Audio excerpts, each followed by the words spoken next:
அதான் நான் எப்பவும் சொல்லுவேன், பிசாசுக்கு தெரியும் உங்க மேல என்ன ஆசீர்வாதம் இருக்குன்னு, உங்களுக்கு தான் தெரியாம இருக்கணும். அவங்க நல்லா தெரியுது உங்க மேல என்ன இருக்குன்னு. அதனால தான் உங்களை நோண்டிட்டு இருக்கான் வந்து. சாசரி விச் கிராஃப்ட் எல்லாம் பண்றான். இவனுக்கு எப்படி பிரதர் ஆண்டவர் சொல்றதெல்லாம் கேட்கணும்? நல்லா கவனிங்க. இந்த சாசரி விச் கிராஃப்ட் எல்லாம் பண்றாங்க பாத்தீங்களா, இவங்க எல்லாருமே வந்து இவனுங்களும் வந்து ஸ்பிரிச்சுவல் கைஸ் தான். ஸ்பிரிச்சுவல்னா நம்மள மாதிரி ஸ்பிரிச்சுவல் கிடையாது, இது வேற ஸ்பிரிச்சுவல். ஸ்பிரிச்சுவல்னா அவங்களுக்கும் இந்த ஆவிக்குரிய மண்டலத்துல ஆக்சஸ் இருக்கும். பிளாக் மேஜிக் பண்ற வாயில இருந்து வருது. தேவன் சபிக்காதவர்களை நான் சபிக்க முடியாது, நான் எப்படி இவர்களை வெறுக்க முடியும் அப்படின்ற இந்த சத்தியம் வந்து யாருக்கு வெளிப்பட்டுருச்சு? தேவனை அறியாதவனுக்கு வெளிப்படுது. If I had given those promises to you, I am able to fulfill those promises. ஆமென். நான் மனம் மாறல. நான் ஒரு நாள் ஒன்னு சொல்லிட்டு இன்னொரு நாள் இன்னொன்னு சொல்ற ஆண்டவர் கிடையாது. அந்த வாக்குத்தத்தம் நிச்சயமாக நிறைவேறும். அது திரும்ப நீ நம்ப ஆரம்பின்னு ஆண்டவர் சொல்றாரு இன்னைக்கு. எனக்கு தெரிஞ்ச ஒரு ஊழியக்காரர் இருக்காரு. அவர் நார்த் இந்தியா ஃபுல்லா இவாஞ்சலிசம் எல்லாம் பண்ணுவாரு. ரொம்ப பவர்ஃபுல்லான ஆளு. அவர் வீட்டு வாசல்ல வந்து டெய்லி காலையில வந்து எலுமிச்சம்பழம், இந்த மந்திரிச்சு வைப்பாங்க பாத்தீங்களா, எலுமிச்சம்பழம் அது இதெல்லாம் வச்சுட்டு போயிடுவாங்க. உண்மையா நடந்தது. அவர் எலுமிச்சம்பழத்தை எடுப்பாராம், கட் பண்ணுவாராம், ஜூஸ் போடுவாராம், போட்டு குடிச்சிருவாராம். 2-3 நாள் அதே மாதிரி 3 நாள் அவங்க அப்பா சொன்னாரா, டேய் வைக்கிறவன கொஞ்சம் கூட சேர்ந்து கொஞ்சம் சீனியும் வைக்க சொல்லு, ஏன்னா சீனி நம்ம போட வேண்டியதா இருக்கு, சீனியும் சேர்த்து வச்சிட்டானா ஒரேடியா முடிஞ்சிரும் பாரு, லெமனேட் ஆயிரும் பாரு அப்படின்ட்டு. இன்னும் நல்லா தாங்க இருக்காரு அவரு. உலகமெங்கும் ஊழியம் பண்ணிட்டு இருக்காரு போய் அவரு. என்னாச்சு அவருக்கு? ஒன்னும் ஆகல. நீ ஒரு பாவி, நீ ஒரு உருப்படாதவன், நீ ஜெபம் பண்ணா ஆண்டவர் கேட்க மாட்டாரு, நீ சபிக்கப்பட்டவன், உன் மேல ஆசீர்வாதம் இல்லைன்னு சொல்லி அவங்கள ஒரு கில்ட்டி கான்சியஸ் குள்ள வச்சிருக்காரு. ஒரு கில்ட் ட்ராப், ஒரு குற்ற மனசாட்சிக்குள்ளே போட்டு புடிச்சு வச்சிருக்காரு. கரெக்டா இல்லையா? யார் புடிச்சு வச்சிருக்காரு? பிசாசு பிரதர் புடிச்சு வச்சிருக்காரு எல்லாரையும்.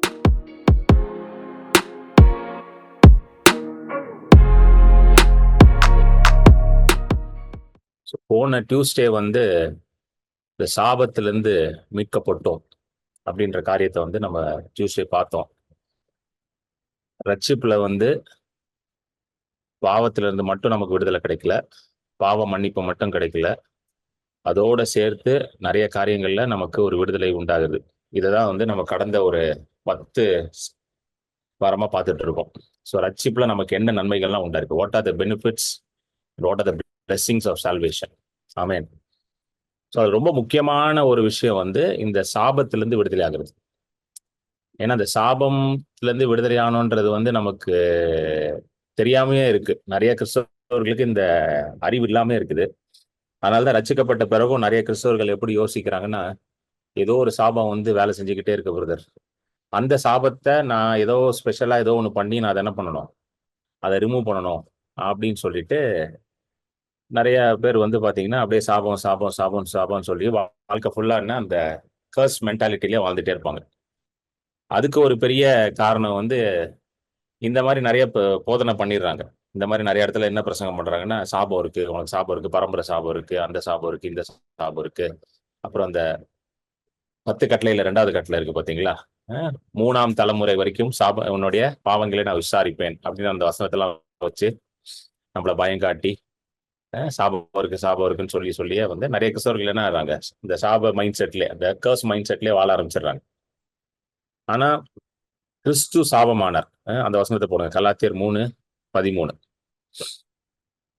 பவுல் ரொம்ப தெளிவா எழுதுறாரு, நீங்க நியாயப்பிரமாணத்தின் சாபத்திலிருந்து விடுதலை ஆயிட்டீங்க, மரத்தில் தூக்கப்பட்ட எவனும் சபிக்கப்பட்டவன் என்று எழுதியிருக்கிறபடி கிறிஸ்து நமக்காக சாபமாகி, இதுதான் ரொம்ப முக்கியமான பாயிண்ட், கிறிஸ்து நமக்காக சாபமாகி நியாயப்பிரமாணத்தின் சாபத்திலிருந்து நம்மை நீங்களாக்கி மீட்டு கொண்டார். ரொம்ப ஸ்ட்ராங் வேர்ட்ஸ் வந்து யூஸ் பண்ணியிருக்கிறாங்க. நீங்களாக்கி மீட்டு கொண்டார். வெறும் மீட்டு கொண்டார்னு வரல பாருங்களேன். Christ has redeemed us from the curse of the law, having became a curse for us, for it is written, everyone who hangs on a tree is cursed. Amen. மரத்தில் தூக்கப்பட்டவன் சபிக்கப்பட்டவன். ஸோ அந்த காலத்துல வந்து சிலுவையில் அடிக்கிறவங்களாம் என்னன்னு சொல்லுவாங்கன்னா சபிக்கப்பட்டவங்க. பழைய ஏற்பாட்டுல உபாமம் புஸ்தகத்துல ஒரு இடத்துல அந்த அதை பத்தி எழுதியிருக்கு. என்னன்னா, யாராவது ஒருத்தர் வந்து ஏதாவது ஒரு தப்பு பண்ணிட்டானா அவனை மரத்துல வந்து என்ன பண்ணிடுவாங்களாம், தூக்கி அடிச்சிருவாங்களாம். சிலுவையில் அடிக்கிற மாதிரி மரத்துல அவனை அடிச்சு தொங்க விட்டுருவாங்க. அது எங்க வருதுன்னா உபாமம் 21, 22, 23 வசனம் படிங்க சிஸ்டர். Deuteronomy 21, 22 and 23. அப்பொழுது அவன் சாகும்படி அந்த பட்டணத்து மனிதர் எல்லாரும் அவன் மேல் கல்லெறிய கடவர்கள். இப்படியே தீமையை உன் நடுவிலிருந்து விலக்கி போட வேண்டும். இஸ்ரவேலர் எல்லாரும் அதை கேட்டு பயப்படுவார்கள். கொலை செய்யப்பட ஒருவன் மேல் சாவுக்கு பாத்திரமான பாவம் உண்டாயிருக்க அவனை ம் கொலை செய்யும்படி மரத்திலே தூக்கி போடுவாயானால் ம் இரவிலே அவன் பிரேதம் மரத்திலே தொங்கலாகாது. அந்நாளிலே தானே அதை அடக்கம் பண்ண வேண்டும். தூக்கி ம் போடப்பட்டவன் தேவனால் சபிக்கப்பட்டவன். ஆ ஆகையால் உன் தேவனாகிய தூக்கி போடப்பட்டவன் தேவனால் சபிக்கப்பட்டவன். ஆமென். எங்க தூக்கி போடப்பட்டவன்? மரத்தில் தூக்கி போடப்பட்டவன் தேவனால் சபிக்கப்பட்டவன்ற வசனம் வந்து பழைய ஏற்பாட்டுல இருக்குது. அது ஏதாவது ஒரு பாவம் பண்ணா அது எந்த பாவத்துக்கு வந்து இது சொல்லுதுன்னு பாத்தீங்கன்னா, அந்த முந்தின வசனங்கள் 18, 19, 20, 21 அதே அதிகாரத்துல படிச்சீங்கன்னா, நம்ம ஏற்கனவே அதை நம்ம பார்த்திருந்தோம்ல. இந்த இளையகுமாரன் கதையில பார்த்தோம்ல. ஒரு பையன் வந்து அப்பாவுக்கு எதிர்த்து நின்னானா அவனை என்ன பண்ணுவாங்க? கல் எறிஞ்சு கொன்னுருவாங்க. இப்படிப்பட்ட பாவத்தை செய்யறவனை எதுல தொங்க விடுவாங்களாம்? மரத்துல தொங்க விடுவாங்க. இப்ப புரியுதுங்களா? இயேசு ஏன் மரத்துல தொங்க விட்டாருன்னு? Jesus was hanged for the rebellion of mankind. I mean இயேசு கிறிஸ்து எதுக்கு மரத்துல தொங்கினார்னா, மனுஷன் வந்து தேவனுக்கு எதிராக இருந்தான். ஒரு முரட்டாட்டம். He rebelled against God. அந்த பாவத்திற்காக தான் இயேசு என்ன பண்ணாராம்? தொங்கினாராம். த கிரேட்டஸ்ட் சின் வந்து என்னன்னா, நம்ம நினைக்கிறோம் பெரிய பாவம் வந்து விபச்சாரம் பண்றதோ கொலை செய்யறதோ உண்டு. எல்லா பாவத்திற்கும் வேறா இருக்கிற பாவம் வந்து என்ன தெரியுமா? மனுஷன் வந்து தேவனுக்கு விரோதமாக இருக்கிறது. அதாவது man rebelling against God. That is the greatest sin. எனக்கு கடவுள்னு ஒருத்தர் வேண்டாம், என் லைஃபை நானே பார்த்துப்பேன்னு சொன்னான்னு வச்சுக்கோங்களேன், அதுதான் இருக்கிறதுல பெரிய பாவம். இன்னைக்கு நிறைய பேர் வந்து அப்படிப்பட்ட ஒரு நிலைமையில இருக்கிறாங்க. I can my life my rules. கேள்விப்பட்டிருக்கீங்களா?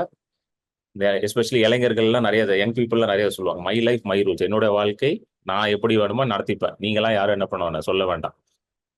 இது என்னுடைய இது பவுண்டரி, என் பவுண்டரிக்குள்ள யாரும் வரக்கூடாது, கடவுளும் வரக்கூடாது, யாரும் வரக்கூடாது. Nobody has authority over my life. I can run my life because it is my life my rules அப்படின்னு சொல்லுவாங்க. ஸோ ஆதாம் ஏவல் செய்த பாவம் என்னது? தேவனுக்கு எதிர்த்து நின்னாங்க. they rebelled against God. So பழைய ஏற்பாட்டில் வந்து ரெபல்லியனுக்கு வந்து இந்த தண்டனை தான் கொடுத்துருக்காங்க. நீங்க வந்து அதை உபாகமம் 21:18 படிச்சீங்கன்னா தெரியும். ஒரு பையன் வந்து எப்படி அப்பாவுக்கு எதிர்த்து நிற்கிறான், அவனை வந்து எப்படி கல்லறிச்சு கொள்றாங்க, அப்புறம் அவனை எப்படி கொண்டு போய் அடுத்த மரத்துல போடுறாங்க. இதெல்லாம் அந்த இதுக்கு தான் வருது, அந்த கான்டெக்ட்ல தான் வருது. அப்படிப்பட்ட பாவம் செய்யறவனுக்கு தான் என்னது? மரத்துல தூக்கி அடிக்கிற தண்டனை. சோ இந்த தண்டனையை இயேசு கிறிஸ்து ஏற்றுக்கொண்டார். இதுதான் பவுல் எடுத்து கோட் பண்ற. என்ன சொல்றாருன்னா, மரத்தில் தூக்கப்பட்ட சபிக்கப்பட்டவன்னு பழைய ஏற்பாட்டுல எழுதியிருக்கு. According to the Old Testament law, any man who is hanged on the tree is a cursed man. So இப்படிப்பட்ட ஒரு ரெபல்லியன், ஒரு இந்த இப்படிப்பட்ட ஒரு பாவத்தை செய்த ஒரு மனுஷனை வந்து தூக்கி மரத்துல அடிச்சிட்டாங்கன்னா அந்த ஊரே என்ன சொல்லுமா? இவன் சபிக்கப்பட்ட மனுஷன், அதனாலதான் இவனை மரத்துல தூக்கி அடிச்சிருக்கிறாங்கன்னு அந்த ஊரே பேசும் போல். இயேசு கிறிஸ்து என்ன ஆனார்னா, நாம தேவனுக்கு ரெபலா இருந்தோம். we were rebelling against God. So technically என்னையும் உங்களையும் தான் தூக்கி மரத்துல அடிக்கணும். ஏன்னா நம்ம தானே ரெபல் பண்றோம் ஆண்டவருக்கு. we are only going against Godல. we are only என்னது ஆண்டவர் சொல்றதை கேட்காம அவன் தன் வழியில போனான். ஏசை 53:4, 5, 6வது வசனத்துல போட்டிருக்கு. ஆடுகளை போல அவன் தன் வழியில போனான். So actually mankind went in his own way. So எல்லா மனுஷனும் தூக்கி மரத்துல அடிக்கணும். ஆனா இயேசு என்ன பண்றாருன்னா, he took our place and behalf of us, நமக்கு பதிலாக அவர் மரத்துல தூங்கிட்டார்.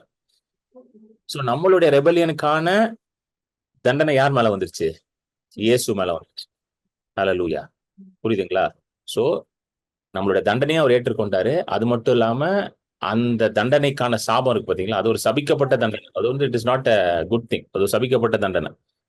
எல்லா சாபமும் இருக்கிற ஒரு மனுஷன் தான் வந்து என்ன பண்ணுவானா, அவனை தான் தூக்கி மரத்துல அடிப்பாங்கன்றது அந்த காலத்துல வந்து அப்படிதான் பிலீவ் பண்ணாங்க. ஒருத்தனை வந்து மரத்துல அடிச்சிட்டாங்கன்னா என்ன சொல்லுவாங்கன்னா, is a cursed man, his family is cursed. இப்படிதான் பேசுவாங்க. இது ரொம்ப சபிக்கப்பட்ட மனுஷன், இந்த குடும்பமே சபிக்கப்பட்ட குடும்பம், அதனாலதான் இந்த குடும்பத்துல இருந்து ஒருத்தனை தூக்கி என்ன அடிச்சிட்டாங்க, மரத்துல அடிச்சிட்டாங்கன்ட்டு. சோ எல்லாத்துக்கிட்டையும் இயேசு வந்துருச்சு. அவர் சாபமானார்.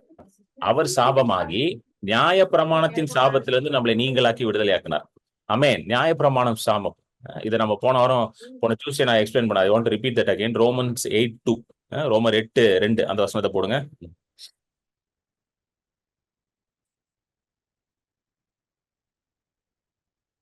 கிறிஸ்து இயேசுவினாலே ஜீவனுடைய ஆவியின் பிரமாணம் என்னை பாவம் மரணம் என்பவைகளின் பிரமாணத்தினின்று விடுதலையாக்கிற்றே. ஆஹ் எந்த பிரமாணத்திலிருந்து நம்ம விடுதலையாக்கப்பட்டிருக்கிறோம்? பாவம் மரணம். பாவம் மரணம். இன்னைக்கு இந்த பிரமாணம் நமக்கு கிடையாது. I mean, we are not coming under this law. That is the law of sin and death. பாவம் மரணம் என்ற பிரமாணத்திலிருந்து நம்ம விடுதலையாக்கப்பட்டு கிறிஸ்து இயேசுவினாலே ஜீவனுடைய ஆவியின் பிரமாணம், law of spirit of lifeல நம்ம உள்ள வந்துட்டோம். ஆமென். சோ இயேசு கிறிஸ்து மரத்துல தொங்குனதுனால என்ன ஆயிடுச்சுன்னா ஒரு ஒரு டோட்டல் லா சேஞ்ச் நடந்துருச்சு. ஒரு பிரமாணத்தின் மாற்றம் உண்டாயிருச்சு. நம்ம வாழ்க்கையில இருக்கிற பிரமாணம், அந்த மரணம் ஜீவன், அந்த மரணம், பாவ மரணம் என்ற பிரமாணம் நீங்கி கிறிஸ்து இயேசுக்குள்ளே ஆவியின் ஜீவனின் பிரமாணத்துக்குள்ள வந்துட்டோம். The law of sin and death was cancelled and we are now under the law of spirit of life in Christ Jesus. இந்த பிரமாணத்துக்குள்ள வந்துட்டோம். இப்போ நீங்க எந்த லாக்குள்ள ஆபரேட் பண்றீங்கன்னா இந்த லாக்குள்ள தான் ஆபரேட் பண்றீங்க. என்னது? Law of spirit of life. Sin and death law கிடையாது. ரொம்ப முக்கியமான பாயிண்ட்டுங்க அது. ஏன்னா சின் அண்ட் டெத் லால இருக்கிறவன் தான் எதுல இருப்பான்? சாபத்துல இருப்பான். ஆமென். நீங்க வந்து லைஃப் ஜீவனின் பிரமாணம், ஆவியின் ஜீவனின் பிரமாணத்துல வந்தனால சாபம் இப்போ உங்களை மேற்கொள்ளவே முடியாது. ஸோ யாராவது வந்து நீங்க உங்க மேல சாபம் இருக்கு, அது இருக்கு, இது இருக்குன்னு சொன்னாங்கன்னா தயவு செய்து அதெல்லாம் நம்பிட்டு இருக்காரு. ஏன்னா நீங்க நிறைய பேர் அதை சொல்றதுக்கு இருக்காங்க. நிறைய ஊழியக்காரங்களே இதை சொல்லிட்டு இருக்காங்க. சாபம் இருக்குது பிரதர், அது இருக்கு பிரதர், உங்க வீட்டுல இதை வச்சிருக்காங்க பிரதர், உங்க வீட்டுல அதை வச்சிருக்காங்க பிரதர், என்னமோ வச்சிருக்காங்க, அதை வச்சிருக்காங்க, இது பண்றாங்க, அப்படி பண்றாங்க. அப்புறம் ஏதாவது ஒரு இதை கண்டுபிடிப்பாங்க. உங்க வீட்டு பக்கத்துல இது இருக்குதா? எனக்கெல்லாம் ஒருத்தர் சொன்னார், உங்க வீட்டு பக்கத்துல கோயில் இருக்கா அப்படின்னாரு. அப்புறம் நான் யோசிச்சேன், நம்ம வந்து தமிழ்நாட்டுல இருக்கிறோம், தமிழ்நாட்டுல வீட்டு பக்கத்துல இது கோயில் போனோம், அவன் வீட்டு வாசல்லே கோயில் வச்சிருக்கான். கரெக்டு தானேங்க? வீட்டு வாசல்லே ஒரு அழகா கட்டி கோயில் வச்சு டெய்லி காலையில் அதுக்கு எல்லாம் இதெல்லாம் பண்ணிட்டு தான் வேலைக்கே போறான் அவன். நீ எந்த வீட்டை பத்தி தேர்றது? அப்ப எந்த வீட்லயும் இருக்க முடியாது. நீங்க கரெக்டா இல்லையா? எந்த எந்த எந்த வீட்லயுமே இருக்க முடியாது. எல்லா வீட்டு இப்ப என் தெருவிலே பாருங்களேன். இப்ப நான் வீட்டை விட்டு இப்ப என் ஸ்ட்ரீட்டுக்கு வந்து திரும்பினா ரைட் சைட்ல ஒரு கோயில் இருக்கு. இப்படி ஒண்ணு இருக்குது, அப்படி ஒண்ணு இருக்குது, எல்லா பக்கமும் இருக்குது. அப்ப எங்குமே இருக்க முடியாது. ஒருத்தர் இப்படியே சொன்னாரு, எங்க கோயில் இருக்கா பக்கத்துல அப்படின்னா. நான் யோசிக்கிறேன், எந்த கோயில சொல்றாரு இவரு? சுத்தி சுத்தி கோயில் தான் இருக்குது. அப்ப எங்கதான் நான் வீடு கட்டுறது? எங்கேயுமே வீடு கட்ட முடியாது. ஆமென். கோயில் இருக்கிறனால எந்த சாபமும் வராது. சரிங்களா? நீங்க இருக்கிறனால கோயிலுக்கு தான் பிரச்சனை. ஆமென். நீங்க இருக்கிறனால யாருக்கு பிரச்சனை? அவங்களுக்கு தான் பிரச்சனை. உங்களுக்கு ஒன்றும் பிரச்சனை கிடையாது. அவன் தான் பயப்படணும். ஐயோ, ஒரு தேவ மனுஷன் நம்ம வீட்டு பக்கத்துல இருந்து இருக்காரு, ஒரு தேவக்குள்ள நம்ம வீட நம்ம கோயில் பக்கத்துல இருக்காரு, அவர் ஏதாவது பண்ணிடுவாரா, அவர் ஜோம் பண்ணுவாரு, அவர் அதை பண்ணுவாரு, அதனால நமக்கு பிரச்சனை வருவேன்னு அவன் தான் பயப்படணும். ஆமென். ஹல்லேலூயா. பழைய ஏற்பாட்டுல இருந்து ஒரு இன்சிடென்ட் எனக்கு ஞாபகம் வந்துச்சு. இதை பத்தி பேசணும் அப்படின்னு நினைக்கும் பொழுது பழைய ஏற்பாட்டுல ஒரு இன்சிடென்ட் ஞாபகம் வந்துச்சு. எடுத்துக்கோங்க. என்னாகமம் 22. இது நம்ம ஃபுல்லா படிக்க வேண்டாம், அது ஒரு பெரிய கதை, ரொம்ப இன்ட்ரெஸ்டிங்கான ஸ்டோரி. என்னாகமம் 22, 23, 24. நிறைய பேருக்கு இந்த கதை தெரிஞ்சிருக்கும். நம்பர்ஸ் 22, 23, 24. சும்மா ஒரு பேக்ரவுண்டா நான் சொல்லிடுறேன். என்னாகமம் 22 எடுத்தீங்கன்னா இஸ்ரேல் ஜனங்கள் வந்து கானான் தேசத்தை நோக்கி மூவ் பண்ணிட்டு இருக்காங்க. மூவ் பண்ணிட்டு இருக்கும் போது இங்க வந்துட்டாங்க. எங்க வராங்கன்னா மோவாபு, பிளெயின்ஸ் ஆஃப் மோவாபு கிட்ட வந்துட்டாங்க. அப்ப அந்த ராஜா பாக்குறான், அவன் பேர் பாலாக். அவன் பார்த்துட்டு இவங்களை பார்த்து பயப்படுறான். ஏன்னா இவங்க வந்து ஒரு திரளான ஜனங்கள், எக்ஸீடிங்லி கிரேட் நம்பர் அப்படின்னு. 22 3வது வசனம் போடுங்க. 22 3வது வசனம் என்னாகமம் 22 3 விஜய்.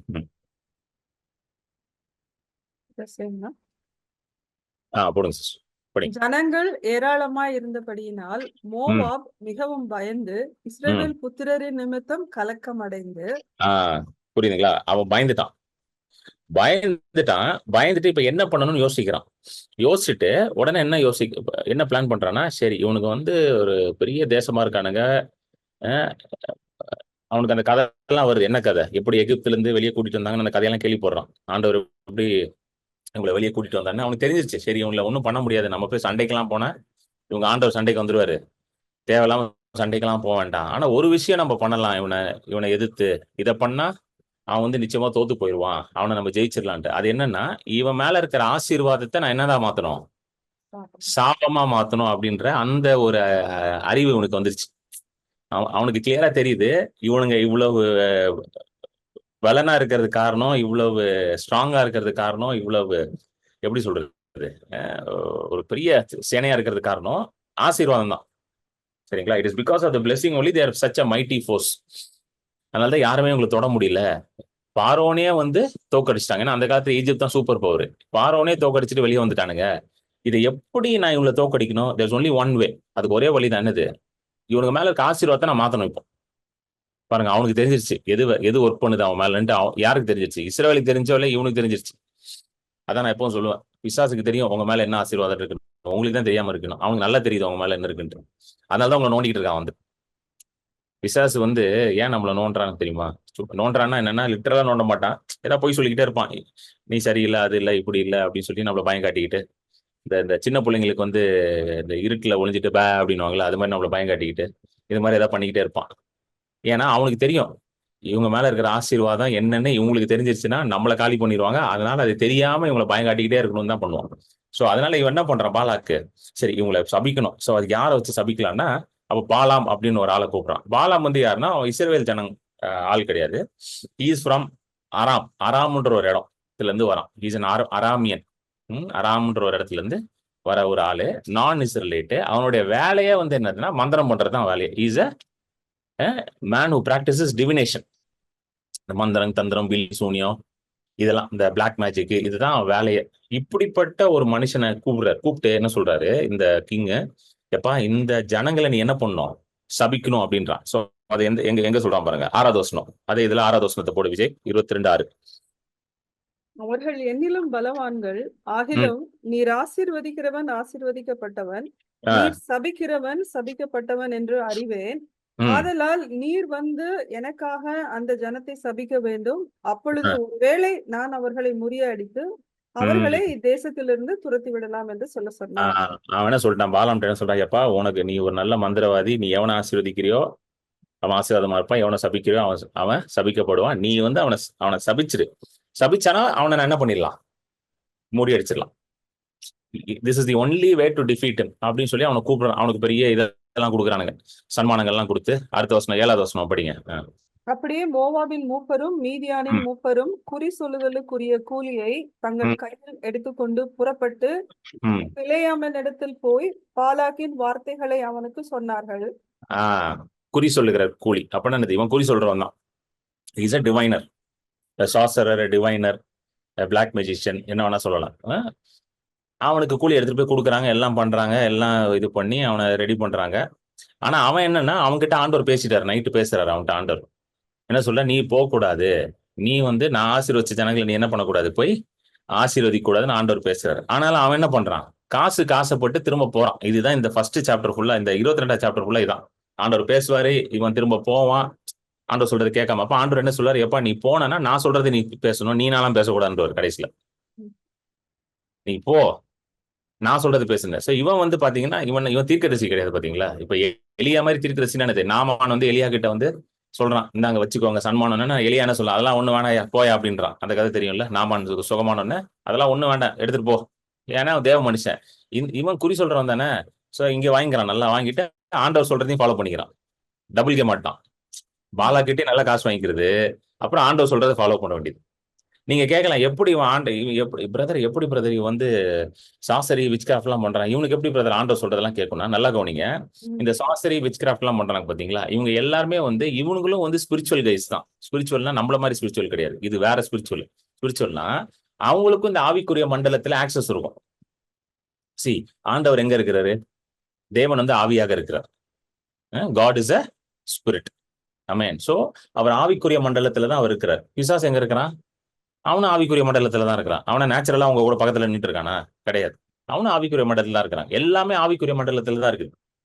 விசுவாசம் எங்க இருக்கு? ஆவிக்குரிய மண்டலத்துல தான் இருக்கு. Everything is in the realm of the spirit. So இந்த சாஸ்டரஸ் டிவினேஷன் எல்லாம் பண்றாங்க பாத்தீங்களா, இந்த மந்திரம் தந்திரம், அவனுக்கும் இந்த ஸ்பிரிட் ரெல்ம்க்கு ஆக்சஸ் இருக்கும். என்ன அவன் எந்த ரெல்ம் ஆக்சஸ் பண்ணுவான்னா, அந்த டார்க் ரெல்ம், அதாவது இந்த ஸ்பிரிட் ரெல்ம்லயே வந்து பிசாசின் சேனைகள் அவங்களை ஆக்சஸ் பண்ணி அங்க இருக்கிற அந்த குட்டி சாத்தான் அவங்கள வச்சு என்ன பண்ணுவான், வேலையை செய்வான். So since he was also a spiritually discerned man, அதாவது இவனுக்கும் ஆவிக்குரிய அந்த இதெல்லாம் இருந்துச்சு, நுட்பங்கள்லாம் இருந்ததுனால ஆண்டவர் இவனோட நைட் வந்து பேசுறாரு, சொல்றாரு, எப்பா நீ கிளம்பி போய் அவங்களை என்ன பண்ணக்கூடாது, சபிக்க கூடாது. அப்படியே நீ போனாலும் நான் சொல்றதான் நீ செய்யணும்ன்றது, அது சொல்றது அவனுக்கு கேக்குது, அவனுக்கு காதுல. இன்னைக்கும் நிறைய இந்த மாதிரி மந்திரம் பண்றவங்க, எனக்கே தெரியும், மந்திரம் பண்றவங்க எல்லாம் வந்து they're able to hear God. ஆனாலும் நிறைய பேர் வந்து ஏன் ஆண்டவர்கிட்ட வரது இல்லைன்னா, அதுதான் நான் சொன்னேன் பார்த்தீங்களா, அதுதான் பாவம். பாவம் என்ன பண்ணும் மனுஷனை? ஆண்டவரை விட்டு விலகி கொண்டு போய்கிட்டே இருக்கும். They will rebel against God. So எல்லாம் தெரியுது அவனுக்கு.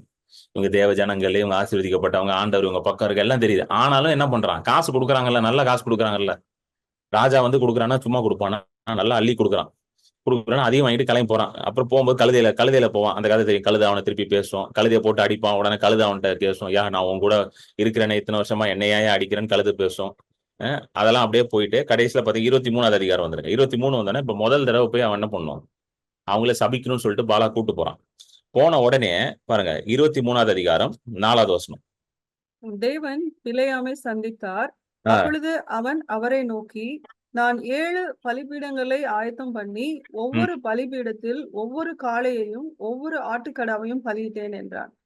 அடுத்தது கர்த்தர் பிலேயாமின் வாயிலே வாக்கு அருளி, நீ பாலாகினிடத்தில் திரும்பி போய் இவ்விதமாக சொல்ல கடவாய் என்றார். அவனிடத்துக்கு அவன் திரும்பி போனான். பாலாக் மோவாபுடைய சகல பிரபுக்களோடும் கூட தன் சர்வாங்க தகன பலி அண்டையிலே நின்று கொண்டிருந்தான்.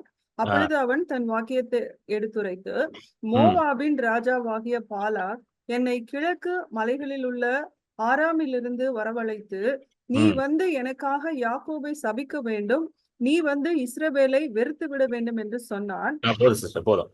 சோ இப்ப பாருங்களேன், ஆண்டவர் சொல்றாரு, நான் உனக்கு என்ன சொல்றேன்னா அதை போய் நீ சொல்லணும்ட்டார். தெளிவா சொல்றாரு. 6வது வருஷம் சொல்லிட்டார்ல, நான் உனக்கு 5வது வருஷம் சொல்றாருல, what I speak you shall go and speak to Balak. நீ வந்து அவன் சொல்றதெல்லாம் பேசக்கூடாது, இல்ல நீனாலும் பேசக்கூடாது. What words I speak to you, you have to speak. நான் பேசுற காரியத்தை தான் நீ பேசணும்னு சொல்லிட்டு இவன் இப்ப பேச ஆரம்பிக்கிறான். 7வது வசனத்துல பேச ஆரம்பிக்கிறான். சொல்றான், நான் எதுக்காக வந்திருக்கேன்னு ஃபர்ஸ்ட் பேசுறான். நான் ஆராம்ல இருந்து வந்திருக்கேன், மோவாபுடைய ராஜா என்னை கூட்டிட்டு வந்திருக்காரு, பாலாக் என்னை கூட்டிட்டு வந்திருக்காரு. எதற்காக? இஸ்ரேல் ஜனங்களை சபிப்பதற்காக சொல்லிட்டு, சபிக்கணும்னு சொல்லிட்டு அடுத்தது என்ன பண்றான் பாருங்க 8வது வசனத்துல. தேவன் சபிக்காதவனை நான் சபிப்பது எப்படி? கர்த்தர் வெறுக்காதவனை நான் வெறுப்பது எப்படி? அவ்வளவுதான், முடிஞ்சிருச்சு. தேவன் சபிக்காதவனை நான் சபிப்பது எப்படி? கர்த்தர் வெறுக்காதவனை நான் எப்படி வெறுக்க முடியும்? இது யார் வாயில இருந்து வருது? தீர்க்கதரிசி வாயில இருந்து வரலங்க, நல்லா புரிஞ்சுக்கணும். மந்திரவாதி வாயில இருந்து வருது. புரியுதுங்களா? யார் வாயில இருந்து வருது? மந்திரவாதி வாயில இருந்து வருது. விச் கிராஃப்ட் பண்றவன் வாயில இருந்து வருது. பில்லி சூனியம் பண்றவன் வாயில இருந்து வருது. பிளாக் மேஜிக் பண்றவன் வாயில இருந்து வருது. தேவன் சபிக்காதவர்களை நான் சபிக்க முடியாது. நான் எப்படி இவர்களை வெறுக்க முடியும் அப்படின்ற இந்த சத்தியம் வந்து யாருக்கு வெளிப்பட்டுருச்சு? தேவனை அறியாதவனுக்கு வெளிப்படுது. கர்த்தர் வெறுக்காதவனை நானும் வெறுக்க முடியாது. அப்படின்னா என்ன அர்த்தம்? இன்னைக்கும் இந்த வசனம் இன்றைக்கும் உங்களுக்காக வேலை செஞ்சுட்டு இருக்கு. இன்னைக்கும் யாருமே என்ன பண்ணுவாரு? எந்த மந்திரவாதி சரி, பில்லி சுனி வைக்கும் சரி, அவன் வைக்கவும் சரி, இவனும் சரி, உங்களுக்கு எதிர்த்து எந்த காரியமும் செய்ய முடியாது. ஹல்லேலூயா, ஆமென். எதுவுமே பண்ண முடியாது. அவன் பண்ணணும்னு ட்ரை பண்ணா நடக்காது. அது எத்தனை பேருக்கு புரியுது இது? நான் ஒரு வீடியோ ஒன்று பார்த்தேன் யூடியூப்ல. அது யூடியூப்ல இருக்குது. நான் முடிஞ்ச அந்த லிங்க் ஷேர் பண்றேன், நீங்க பாருங்க. ஒரு மனுஷன் வந்து அவர் ஊழியம் பண்றாரு. அவர் எந்த இடத்துல இருக்கு ஊழியம் பண்றாரு எனக்கு தெரியல. இந்தியால தான் பண்றாரு. தினமும் காலையில ஆண்டவர் வந்து அவர்கிட்ட பேசுவாராம். ஒரு இந்து குடும்பத்திலிருந்து ரசிக்கப்பட்டிருக்காரு. பேசி என்ன இன்னைக்கு நீ பண்ணணும், எங்க போய் ஊழியம் பண்ணணும்னு சொல்லுவாராம். அதன்படி இவர் செய்வாராம். ஸோ இவருக்கு ஒரு நாள் ஆண்டவர் என்ன பேசியிருக்காருன்னா, நீ ஒரு மந்திரவாதி வீட்டுக்கு போகணும், அந்த மந்திரவாதி வீட்டுக்கு போயிட்டு நீ அங்க போய் ஜோம் பண்ணணும் அப்படின்னு இருக்காரு. அந்த மந்திரவாதி ரொம்ப பவர்ஃபுல்லான மந்திரவாதி போல. அவர் வந்து எந்த அளவுக்கு பவர்ஃபுல்னா, அந்த காட்டுல இருக்கிற யானைகள் அந்த மாதிரி மிருகங்களை கூட என்ன பண்ண முடியுமா? ஏவி விட முடியும். மிருகங்களை கூட ஏவி விட்டு இப்ப அந்த பிரச்சனைகளை கொண்டு வர முடியும். அந்த வில்லேஜ்ல வந்து மிருகங்களை விட்டு அந்த மக்கள் எல்லாம் அழிக்க முடியும். அந்த மாதிரி எல்லாம் பண்ணியிருக்காரு போல. ரொம்ப பவர்ஃபுல்லான ஒரு மந்திரவாதி. ஆண்டவர் சொல்றாரு, இந்த மந்திரவாதியோட வீட்டுக்கு நீ போகணும் அப்படின்றாரு. இது உண்மையா நடந்ததுங்க. யூடியூப்ல இந்த சாட்சி இருக்குது. நான் பார்த்தேன் இந்த சாட்சி. பல வருஷத்துக்கு முன்னாடி பார்த்தது அது. ஸோ போறாரு. ஸோ இவர் அவங்க டீமோட போறாங்க. கூட ஒரு கேமராலாம் எடுத்துட்டு போயிட்டாங்க. சரி மந்திரவாதி வீட்டுக்கு போறோம், ஒரு கேமரா எடுத்துட்டு போயிடுவோம், மந்திரவாதிகிட்ட போய் ஜோம் பண்ணும்போது எப்படி இருக்கும்ட்டு. வீட்டுக்கு போறாங்க. பார்த்தா அந்த மந்திரவாதியோட அம்மா வந்து அம்மால ஒய்ஃப் அங்க இருக்குது. அது வந்து சொல்லுது, யார் நீங்கன்னு கேட்கல. இந்த மாதிரி நாங்க வந்து ஒரு பாஸ்டரு, நாங்க வந்து இங்க உங்களை பார்க்க வந்திருக்கோம், நாங்க ப்ரே பண்ணணும் உங்களுக்கு அப்படின்னு. அந்த அம்மா சொல்லுது, அவர் ஒய்ஃப், என்னன்னு தெரியல, காலையில இருந்து என் வீட்டுக்காரர் வந்து எப்பவுமே காலையிலேயே கிளம்பி காட்டுக்கு போய் அவர் பூஜை எல்லாம் போடுவாரு. அந்த காட்டுக்குள்ளதான் போய் பூஜை போடுவாங்களா. இதெல்லாம் ஒரு வில்லேஜ், ஃபாரஸ்ட்ல இருக்க வில்லேஜ். இது காட்டுல போய் உட்காந்து பூஜனை போடுவாரு. இன்னைக்கு அவர் போவே இல்லை, பயந்து போய் வீட்டுக்குள்ளேயே உட்காந்துருக்காரு. என்னன்னே எனக்கு தெரியல, அவர் இப்படி இருந்ததே இல்லை. எப்போ காலையில இருந்து உட்காந்துருக்காங்க. இவங்க வந்து கிட்டத்தட்ட ஒரு மத்தியானமா சாயந்தரமா தான் போறாங்க. இவங்க வராங்கன்னு யாருக்கு இங்க தெரிஞ்சிச்சு? மந்திரவாதிக்கு ஏற்கனவே தெரிஞ்சிருச்சு. எப்படி தெரிஞ்சிச்சு? ஏன்னா இவங்களும் அந்த ஸ்பிரிட் ரெல்ம்ல கனெக்டடா தான் இருப்பாங்க. இப்ப புரியுதா உங்களுக்கு? ஏன்னா இவனும் வந்து எதுல இருப்பான்? அந்த பேய் பிசாசு அந்த ஆவிகளை வச்சுதான் ஒர்க் பண்றான். ஆனா நம்ம எந்த ஆவியினால வேலை செய்யறோம்? பரிசுத்த ஆவியினால வேலை செய்யறோம். ஆனா எல்லாருமே ஒரே அந்த ஸ்பிரிட் ரெல்ம்ல தான் இருப்பாங்க. நல்லா புரிஞ்சுக்கோங்க. ஆவிக்குரிய மண்டலத்துல தான் இவங்க எல்லாருமே இருக்காங்க. அதுதான் காணக்கூடாத மண்டலம். The unknown, the unseen realm. Paul சொல்றாருல, அன்சீன் ரெல்ம்னு ஒண்ணு இருக்குல்ல, அதுலதான் இவங்க எல்லாரும் இருக்கிறாங்க. சோ காலையில இருந்து வெளியே வரல, உள்ளே ஒளிஞ்சுக்கிட்டு இருக்காராம். இவரு போயிட்டு சொல்றாரா, நான் வேணா உள்ள வந்து ஜோம் பண்ணிட்டானா, அவங்க அம்மா அவங்க வீட்டுக்கார அம்மா சொல்லுதான், இல்ல வேண்டாம், எனக்கு என்ன தெரியல, என் புருஷன் இப்படி பண்றான்னு தெரியல, எப்பவுமே ஒழுங்கா காலையிலேருந்து பூஜை பண்ணலாம் போற, காட்டுக்குள்ள போயிடுவாரு, இன்னைக்கு போவே இல்லைன்னு சொல்லிட்டு உடனே அந்த அம்மா இவர் கேட்கற, நான் உள்ள வரேன், வீட்டுக்குள்ள வந்து ஜோம் பண்றேன்னு, இல்ல வேண்டாம் வேண்டாம், நீங்க வராதீங்கன்னு இவர் உடனே என்ன பண்றாரு, வெளியே நின்று இங்கிலீஷ்ல ஜோம் பண்றாரு. அவங்க ஏதோ லோக்கல் லாங்குவேஜ் பேசுறாங்க, இவர் உடனே இங்கிலீஷ்லயே ஜோம் பண்ணி, ஆண்டவரே இந்த இடத்த நான் ஆசீர்வதிக்கிறேன், உங்களுடைய பிரசனத்தை நான் இந்த இடத்துல நான் கட்ட ஒழிக்கிறேன், நான் release your presence, I sanctify this place ஜோம் பண்ணிட்டு வந்துறாரு. அதுக்கப்புறம் ஒரு 2-3 நாள் கழிச்சு இவருக்கு ஒரு நியூஸ் வருது. யாருக்கு? இந்த இவாஞ்சலிஸ்டுக்கு. என்னன்னா, அந்த மந்திரவாதி வீட்டை விட்டு ஓடி போயிட்டாராம். அவர் எங்க ஓடி போனார்னு தெரியல. ஆமென். பயந்து போய் வீட்டு விட்டு ஓடி போனவர் தான் எங்க போனார்னே தெரியல. ஹல்லேலூயா. ஆமென். ரொம்ப பவர்ஃபுல்லான மந்திரவாதியா. அவர் இன்ஃபேக்ட் வந்து சாபம் விட்டா நிறைய பேர் செத்துருவாங்களா. ரீசெண்டா கூட யாரையோ ஒருத்தர் சாபம் விட்டு அவங்க செத்தே போயிட்டாங்களாம். ஸோ இவங்க போகும்போதே அந்த கூட ஒரு டீம் போகுது. அந்த அவர்லாம் சொல்றாரு, எனக்கு ரொம்ப பயத்தோட தான் நாங்க போறோம். ஆனா இந்த ஊழியக்காரர் ரொம்ப தைரியமா போறாரு. நாங்க ஒரு பின்னாடி பயத்தோட கேமரா தூக்கிட்டு போறோம். சாபகீப விட்டாருன்னா, சரி நீ தான் ஊழியக்காரர் தப்பிச்சிருவேன், நான் எங்க மேல சாபம் விட்டா கேமரா தூக்குறோம் கீழே விழுந்துருவானே அப்படின்னு சொல்லி பயத்தோட போறாங்க. ஆனா என்னாச்சு கடைசியில? ஆண்டவர் தான் அங்க ஜெயிச்சார். ஹல்லேலூயா. ஏனென்றால் ஆண்டவர் சபிக்காதவர்களை யாரும் சபிக்க முடியாது. நல்லா புரிஞ்சு இந்த வசனத்தை ஞாபகம் வச்சுக்கோங்க. How shall I curse whom God has not cursed? How shall I denounce whom the Lord has not denounced? ஆண்டவர் வெறுக்காதவர்களை நான் எப்படி வெறுக்க முடியும்? ஆண்டவர் உங்களை வெறுக்கவே இல்லை. ஆண்டவர் உங்களை ஏற்றுக்கொண்டிருக்காரு. அதனால எந்த மந்திரவாதி, எந்த மந்திரமும் தந்திரமும் உங்களை என்ன பண்ண முடியாது? தொடவே முடியாது. ஹல்லேலூயா. ஆமென். அடுத்த வசனம் போடுங்க. கன்மலை இல்ல இது வேண்டாம், அடுத்தது வாங்க. 23:19 போடுங்க. பொய் சொல்ல தேவன் ஒரு மனிதன் அல்ல, மனம் மாற அவர் ஒரு மனுபுத்திரனும் அல்ல. அவர் சொல்லியும் செய்யாதிருப்பாரா? அவர் வசனித்தும் நிறைவேற்றாதிருப்பாரா? பாருங்க, இது வந்து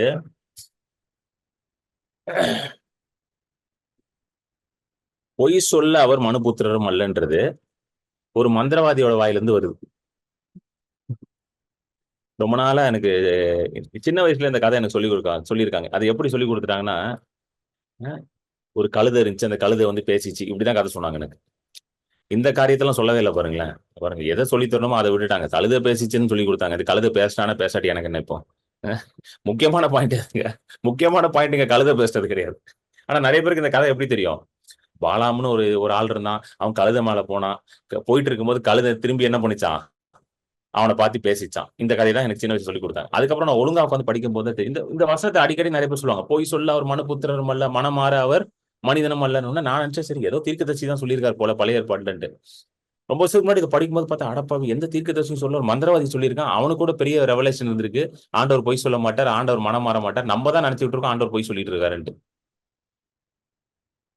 ஆண்டவர் அறியாத ஒரு மனுஷனுக்கே எப்படிப்பட்ட ரெவலேஷன் ஆண்டவர் கொடுத்திருக்காரு பாருங்க. நான் பொய் சொல்ல மாட்டேன், நான் மனம் மாற மாட்டேன். ஹல்லேலூயா. அப்பனா ஆண்டவர் உங்களை பத்தி பேசின ஒவ்வொரு காரியமும் ஆண்டவர் நிறைவேற்றுறதுக்கு ரெடியா இருக்கிறன்றார். ஹல்லேலூயா. உங்களை குறித்த ஆண்டவர் பல வருஷத்துக்கு முன்பதாக நிறைய வாக்குத்தத்தங்களை கொடுத்துருப்பார். கரெக்டா இல்லையாங்க? உங்களை குறித்து நிறைய பேசியிருப்பார். நீங்க அதெல்லாம் கேட்டு ரொம்ப எக்ஸைட்டடா இருந்திருப்பீங்க. வா சூப்பர், ஆண்டவர் எனக்கு இவ்வளவு பெரிய காரியங்களை பேசியிருக்கிறாரு, இவ்வளவு பெரிய வாக்குத்தத்தங்களை கொடுத்திருக்கிறாரு அப்படின்னு ரொம்ப சந்தோஷமா இருப்பீங்க. ஆனா போக போக என்ன இருக்கு, வாழ்க்கையில நிறைய பிரச்சனைகளை பார்த்திருப்பீங்க, ஏதாவது சவால்கள் வந்திருக்கும், சோதனைகள் வந்திருக்கும். அதை பார்த்தோன்னா வாக்குத்தத்தங்கள்லாம் நீங்க மறந்து கூட போயிருக்கலாம், சான்சஸ் இருக்கு. ஆனா இன்னைக்கு நான் சொல்றேன், இன்னைக்கு ஆண்டவர் அந்த வாக்குத்தத்தத்தெல்லாம் திரும்ப உங்களுக்கு நினைவுல கொண்டு வருவார். Hallelujah. God will bring to your remembrance all the promises that he has made. Amen. அந்த வாக்கு தத்தத்தெல்லாம் நினைவுல கொண்டு வராரு. இன்னைக்கு கொண்டு வருவார். இன்னைக்கு இந்த மெசேஜ் கேட்கும் போதே உங்களுக்கு அந்த வாக்கு தத்தங்கள்லாம் உங்களுக்கு நினைவுக்கு வரப்போகுது. இந்த மெசேஜ் கேட்டு முடிச்ச உடனே இன்னைக்கு நீங்க தூங்கும் பொழுது அந்த வாக்கு தத்தம்லாம் உங்களுக்கு நினைவு வரப்போகுது. எதுக்கு உங்களுக்கு ஆண்டவர் திரும்ப நினைவு கொண்டு வர போறார் தெரியுமா? Because he is telling you today, நான் பொய் சொல்ல மனுபுத்திரன் அல்ல. ஆமென். அந்த வாக்கு தத்தத்தை நான் உனக்கு கொடுத்திருக்கிறேன்னா அது பொய் கிடையாது. அதை நிறைவேற்றுவேன். நான் ஒரு மனுபுத்திரன் அல்ல. I am not a man that I should lie. If I had given those promises to you, I am able to fulfill those promises. ஆமென். நான் மனம் மாறல. நான் ஒரு நாள் ஒன்னு சொல்லிட்டு இன்னொரு நாள் இன்னொன்னு சொல்ற ஆண்டவர் கிடையாது. அந்த வாக்கு தத்தம் நிச்சயமாக நிறைவேறும். அது திரும்ப நீ நம்ப ஆரம்பின்னு ஆண்டவர் சொல்றாரு இன்னைக்கு. Start believing the promises that I have already made to you. மறக்காத, திரும்ப நம்புன்றாங்க. ஏன்னா நம்ம நிறைய நேரம் மறந்துட்டோம்ல, நிறைய வாக்கு தத்தங்களை மறந்துட்டோம். மறந்து போயிட்டு என்ன நினைச்சிட்டு இருக்கோம், அவ்வளவுதான் போல. அந்த சீசனுக்கு ஆண்டவர் சொன்னாரு, அந்த சீசன் முடிஞ்சிருச்சு, இப்போ அதெல்லாம் நிறைவேறாது அப்படின்னு நம்ம நினைச்சிட்டு இருக்கோம். இல்ல ஆண்டவர் என்ன சொல்றாரு தெரியுமா? இல்ல, சி ப்ராமிசஸ் ஆஃப் காட் வந்து எதுவுமே சீசனல் கிடையாது. ப்ராமிசஸ் ஆஃப் காட் எல்லாமே இட்டர்னிட்டிக்கு. இது இந்த சீசன் முடிஞ்சிருச்சு பிரதர், இந்த சீசனுக்கு அப்புறம் நடக்காது பிரதர், அப்படி கிடையாது. ஆண்டவர் கொடுத்த வாக்கு தத்தங்கள் எல்லாம் நித்தியத்திற்கும் நமக்காக சொல்லப்பட்ட வாக்கு தத்தங்கள். It is for eternity God is given those promises. அது எல்லாம் நிச்சயமாக நடக்கும். ஸோ அது எல்லாத்தையும் இப்போ நீங்க எந்த வாக்கு தத்தெல்லாம் உங்களுக்கு ஞாபகம் வருதோ இன்னைக்கு உட்காந்து யோசிங்க. இன்னைக்கு மீட்டிங் முடிஞ்சோன்னே ஆவியான்ட்ட கேளுங்க, ஆவியானவரே என் மேல நீங்க பேசின வாக்கு தத்தங்கள், என் மேல நீங்க பேசின தரிசனங்கள், எனக்கு கொடுத்த தரிசனங்கள், வாக்கு தத்தங்கள், ஆசைகள், அது எல்லாத்தையும் ஆண்டவரே எனக்கு நினைவுக்கு கொண்டு வாங்க. உங்களுக்கு எதெல்லாம் நினைவு வருதோ அதெல்லாம் நினைவு கொண்டு வாங்க. அதெல்லாம் எழுதி வச்சுக்கோங்க. எழுதி வச்சு சொல்லுங்க, ஆண்டவரே பொய் சொல்ல நீர் மனுபுத்திரர் அல்ல, மனம் மாற நீர் மனிதனும் மல்ல ஆண்டவரே, நீ சொன்னது நிச்சயமாக நடக்கும் ஆண்டவரே. அல்லலையே, வாட் எவர் யூ ப்ராமிஸ்ட், அல்லலையே, அவர் வசனித்ததும் அவர் நிறைவேற்றாது இருப்பாரோ. நீ சொன்னது நிச்சயமா நடக்கும். Or has he spoken and he will not make it good. நீங்க என்னெல்லாம் வாக்குப்படிங்க எல்லாமே நடக்கும் ஆண்டவரே. நீங்க 15 வருஷத்துக்கு முன்னாடி சொல்லியிருப்பீங்க, 20 வருஷத்துக்கு முன்னாடி சில காரியங்கள் ஆண்டவர் சொல்லியிருப்பாரு, அது எல்லாமே நடக்கும் அப்படின்னு அது விசுவாசிங்க. ஆமேன். அடுத்த 20வது வசனம் போடுங்க. என்னாகும் 22:20, 23:20. அதை படிங்க சிஸ்டர். இதோ ஆசீர்வதிக்க கட்டளை பெற்றேன், அவர் ஆசீர்வதிக்கிறார், அதை நான் திருப்ப கூடாது. அடுத்தது, அவர் யாக்கோபிலே அக்கிரமத்தை காண்கிறதும் இல்லை, இஸ்ரவேலிலே குற்றம் பார்க்கிறதும் இல்லை. அவர்களுடைய தேவனாகிய கர்த்தர் அவர்களோட இருக்கிறார், ராஜாவின் ஜெய கம்பீரம் அவர்களுக்குள்ளே இருக்கிறது. இது ரொம்ப முக்கியமான வசனங்க. யாக்கோபில் அக்கிரத்தை ஆண்டவர் பார்க்கல, இஸ்ரவேல்ல குற்றத்தை பார்க்கல. ரொம்ப முக்கியமான வசனம் இது. பழைய ஏற்பாட்டுல மோசேன் உடன்படிக்கை கீழேயே இப்படிப்பட்ட ஆண்டவரை நம்ம பார்க்கிறோம். குற்றத்தை பார்க்கலையா, அவங்களுக்குள்ள எந்த ஒரு பழுதையும் பார்க்கலையா, எந்த அக்கிரமத்தையும் பார்க்கலாம். He does not see any iniquity or wickedness or any blemish in them. Even under the old covenant, God revealed himself as a good father. ஆமென். பழைய ஏற்பாட்டிலே ஆண்டவர் தன்னை எப்படி வெளிப்படுத்தி இருக்கிறார் தெரியுமா? ஒரு நல்ல தகப்பனா தான் வெளிப்படுத்தி இருக்கிறாரு. ஆனா இஸ்ரவேல் ஜனங்களுக்கு தான் அது புரியாம இருந்திருக்கு. கரெக்டா இல்லையாங்க? அவங்களுக்கு தான் புரியல. ஒரு அக்கிரமத்தையும் பார்க்கல, ஒரு குறைவையும் பார்க்கலன்றாரு. ஆனா இவங்க அப்படியே வாழ்ந்தானுங்க இஸ்ரேல் ஜனங்கள். 40 வருஷமும் வனாந்திரத்துல முணங்கிட்டே தானே வந்தானுங்க. கம்ப்ளைனிங். அவங்கள மாதிரி கம்ப்ளைண்ட் பண்ண ஆளே கிடையாது. எப்படி கம்ப்ளைண்ட் பண்ணாங்க, நாளா சில நேரம் யோசிச்சு பார்ப்போம், எப்படி கம்ப்ளைண்ட் பண்ணாங்க. ஏன்னா மேக சம்பவம் இருக்குது, அக்னி மதில் இருக்கு, எவ்வளவு பெரிய விஷயம் இல்லை. யோசிச்சு பாருங்களேன், நீங்க டென்ட் விட்டு வெளியே வந்தோன்னே தேவனுடைய பிரசனத்தை அப்படியே பாக்குறீங்களா? மேக சம்பவம் அப்படியே உங்க மேல இருக்குது. கொஞ்சம் அப்படியே இமேஜின் பண்ணி பாருங்க. வீட்டை விட்டு வெளியே வந்தோன்னே மேக சம்பவம், அப்படியே நைட்டு வெளியே வந்தோன்னே என்ன இருக்குமா? அக்னி மதில், பில்லர் ஆஃப் ஃபயர். என்னைக்காவது யோசிச்சு பார்த்துருக்கீங்களா? அப்படி வெளியே வந்தோன்னா ஒரு பெரிய பில்லர் ஆஃப் ஃபயர் இருக்கு. இதெல்லாம் பார்த்துட்டு அவங்க என்ன பண்ணிருக்கானுங்க? கம்ப்ளைண்ட் பண்ணிருக்காங்க. ஸ்ட்ரீட் லைட் கிடையாதுங்க. ஸ்ட்ரீட் லைட் இவ்வளவுதான் இருக்கும். ஸ்ட்ரீட் லைட் இல்ல, பில்லர் ஆஃப் ஃபயர். அவ்வளவு பெரிய சயின்ஸ் வண்டர்ஸ் எல்லாம் பார்த்துட்டு என்ன பண்ணிருக்கானுங்க? கம்ப்ளைண்ட் தான் பண்ணிருக்கானுங்க. ஆனால் ஆண்டவர் இவங்களை பார்த்து என்ன சொல்லிட்டாரு? ஒரு குற்றத்தையும் பார்க்கல, ஒரு அக்கிரமத்தையும் பார்க்கலன்ட்டார். ஹல்லேலூயா. இன்னைக்கும் ஆண்டவர் உங்களை பார்க்கும்போது எந்த குற்றத்தையும் பார்க்கல, எந்த அக்கிரமத்தையும் பார்க்கல. He does not observe any iniquity or any wickedness in you. ஆமென். 23வது வசனம், 23. யாக்கோபுக்கு விரோதமான மந்திரவாதம் இல்லை, இஸ்ரவேலுக்கு விரோதமான குறி சொல்லுதலும் இல்லை. ம். தேவன் என்னென்ன செய்தார் என்று கொஞ்ச காலத்திலே யாக்கோபையும் இஸ்ரவேலையும் குறித்து சொல்லப்படும். யாக்கோபுக்கு எதிராக மந்திரவாதம் இல்லை, இஸ்ரவேலுக்கு எதிராக குறி சொல்வதும் இல்லை. ஹalleluya. இத சொல்றதே யாருங்க? மந்திரவாதி. மந்திரவாதி தான். அதுதான் ஹைலைட்டிங். எலியா சொல்ல, எலிசா சொல்ல, சாமுவேல் சொல்லல. இல்ல தாவீது சொல்ல, சாலமன் சொல்லல. ஏதாவது தேவ மனுஷன் சொல்லியிருந்தா கூட ஓகே ரைட்டு, அவங்க சொல்லிட்டாங்கன்னு. சொல்றது யாரு? மந்திரவாதம் பண்றவன், குறி சொல்றவனே என்ன சொல்லிட்டான்? தேவனுடைய ஜனத்துக்கு எதிராக இது வேலை செய்யாது. ஹalleluya. அவன் என்ன சொல்றானா, நான் மந்திரம் பண்றேன், குறி சொல்றேன், எல்லா வேலைகளும் பண்றேன். ஆனாலும் இது எதுவுமே தேவனுடைய ஜனங்களுக்கு எதிராக வேலை செய்யாது. It will not work against the people of God. நான் நார்த் இந்தியா போயிருக்கும்போது ஒரு மந்திரவாதி என்னுடைய மீட்டிங் வந்தார். 2 காதும் கேட்காத ஒரு மந்திரவாதி வந்தார். அப்போ தேவனுடைய வல்லமை அவர் மேல வந்து ஒரு சுகமானார். அந்த வீடியோ கூட யூடியூப்ல அப்லோட் பண்ணியிருக்கேன். நீங்க கூட பார்த்திருப்பீங்க. அந்த வீடியோ நான் ப்ளே பண்றேன் பாருங்க. Greetings to you in the name of our Lord and Savior Jesus Christ.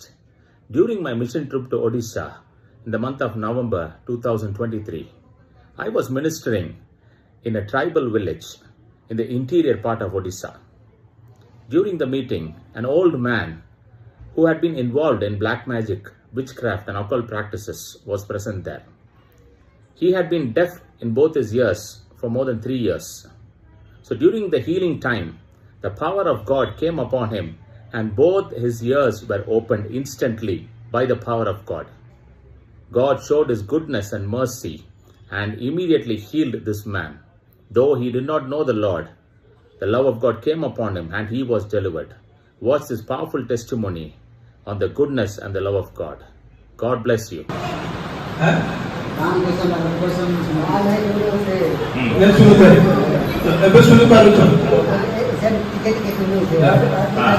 Earlier he was able to hear, Okay. but after the prayer he is hearing.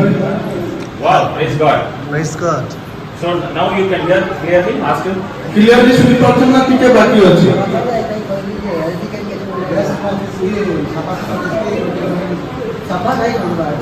After the prayer he is hearing 60%. Wow, praise God. Praise God. Hallelujah. Tell him Jesus healed him. ଆଉ ବିଶ୍ୱାସ କରନ୍ତୁ ଯେ ତମକୁ ସୁସ୍ଥ କଲେ ଯୀଶୁ କିଏ ସୁସ୍ଥ କଲେ କିଏ ତମକୁ ସୁସ୍ଥ କରିଛନ୍ତି ଆପଣ ଯୀଶୁ କୁହନ୍ତୁ ଯୀଶୁ ମୋତେ ସୁସ୍ଥ କଲେ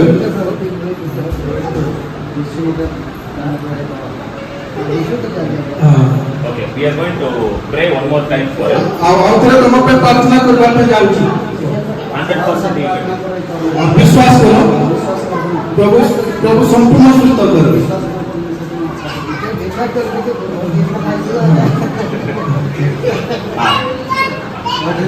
Father Lord, we thank you that you have touched him. We thank you that he is able to hear 60%. We pray for 100% healing in the name of Jesus. 100% healing. Complete healing, complete restoration in his ears. Both the eardrums to function properly. All the tissues, nerves in the ears to function properly in the name of Jesus. Let the power of God completely set him free. Let the love of God completely fill him. Let him know that God is real in his life. Hallelujah. In Jesus' name we pray. Amen. Amen. Amen. Amen. Now we are going to test Seva. You stand behind him and ask him to call his name. Tell this person.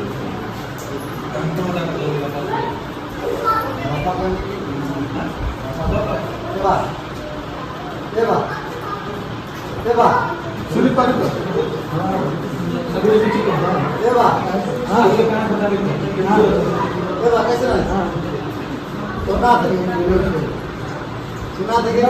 ଶୁଣୁଛ ଶୁଣୁଛ Suresh ଡାକୁଛ ଶୁଣୁଛ Suresh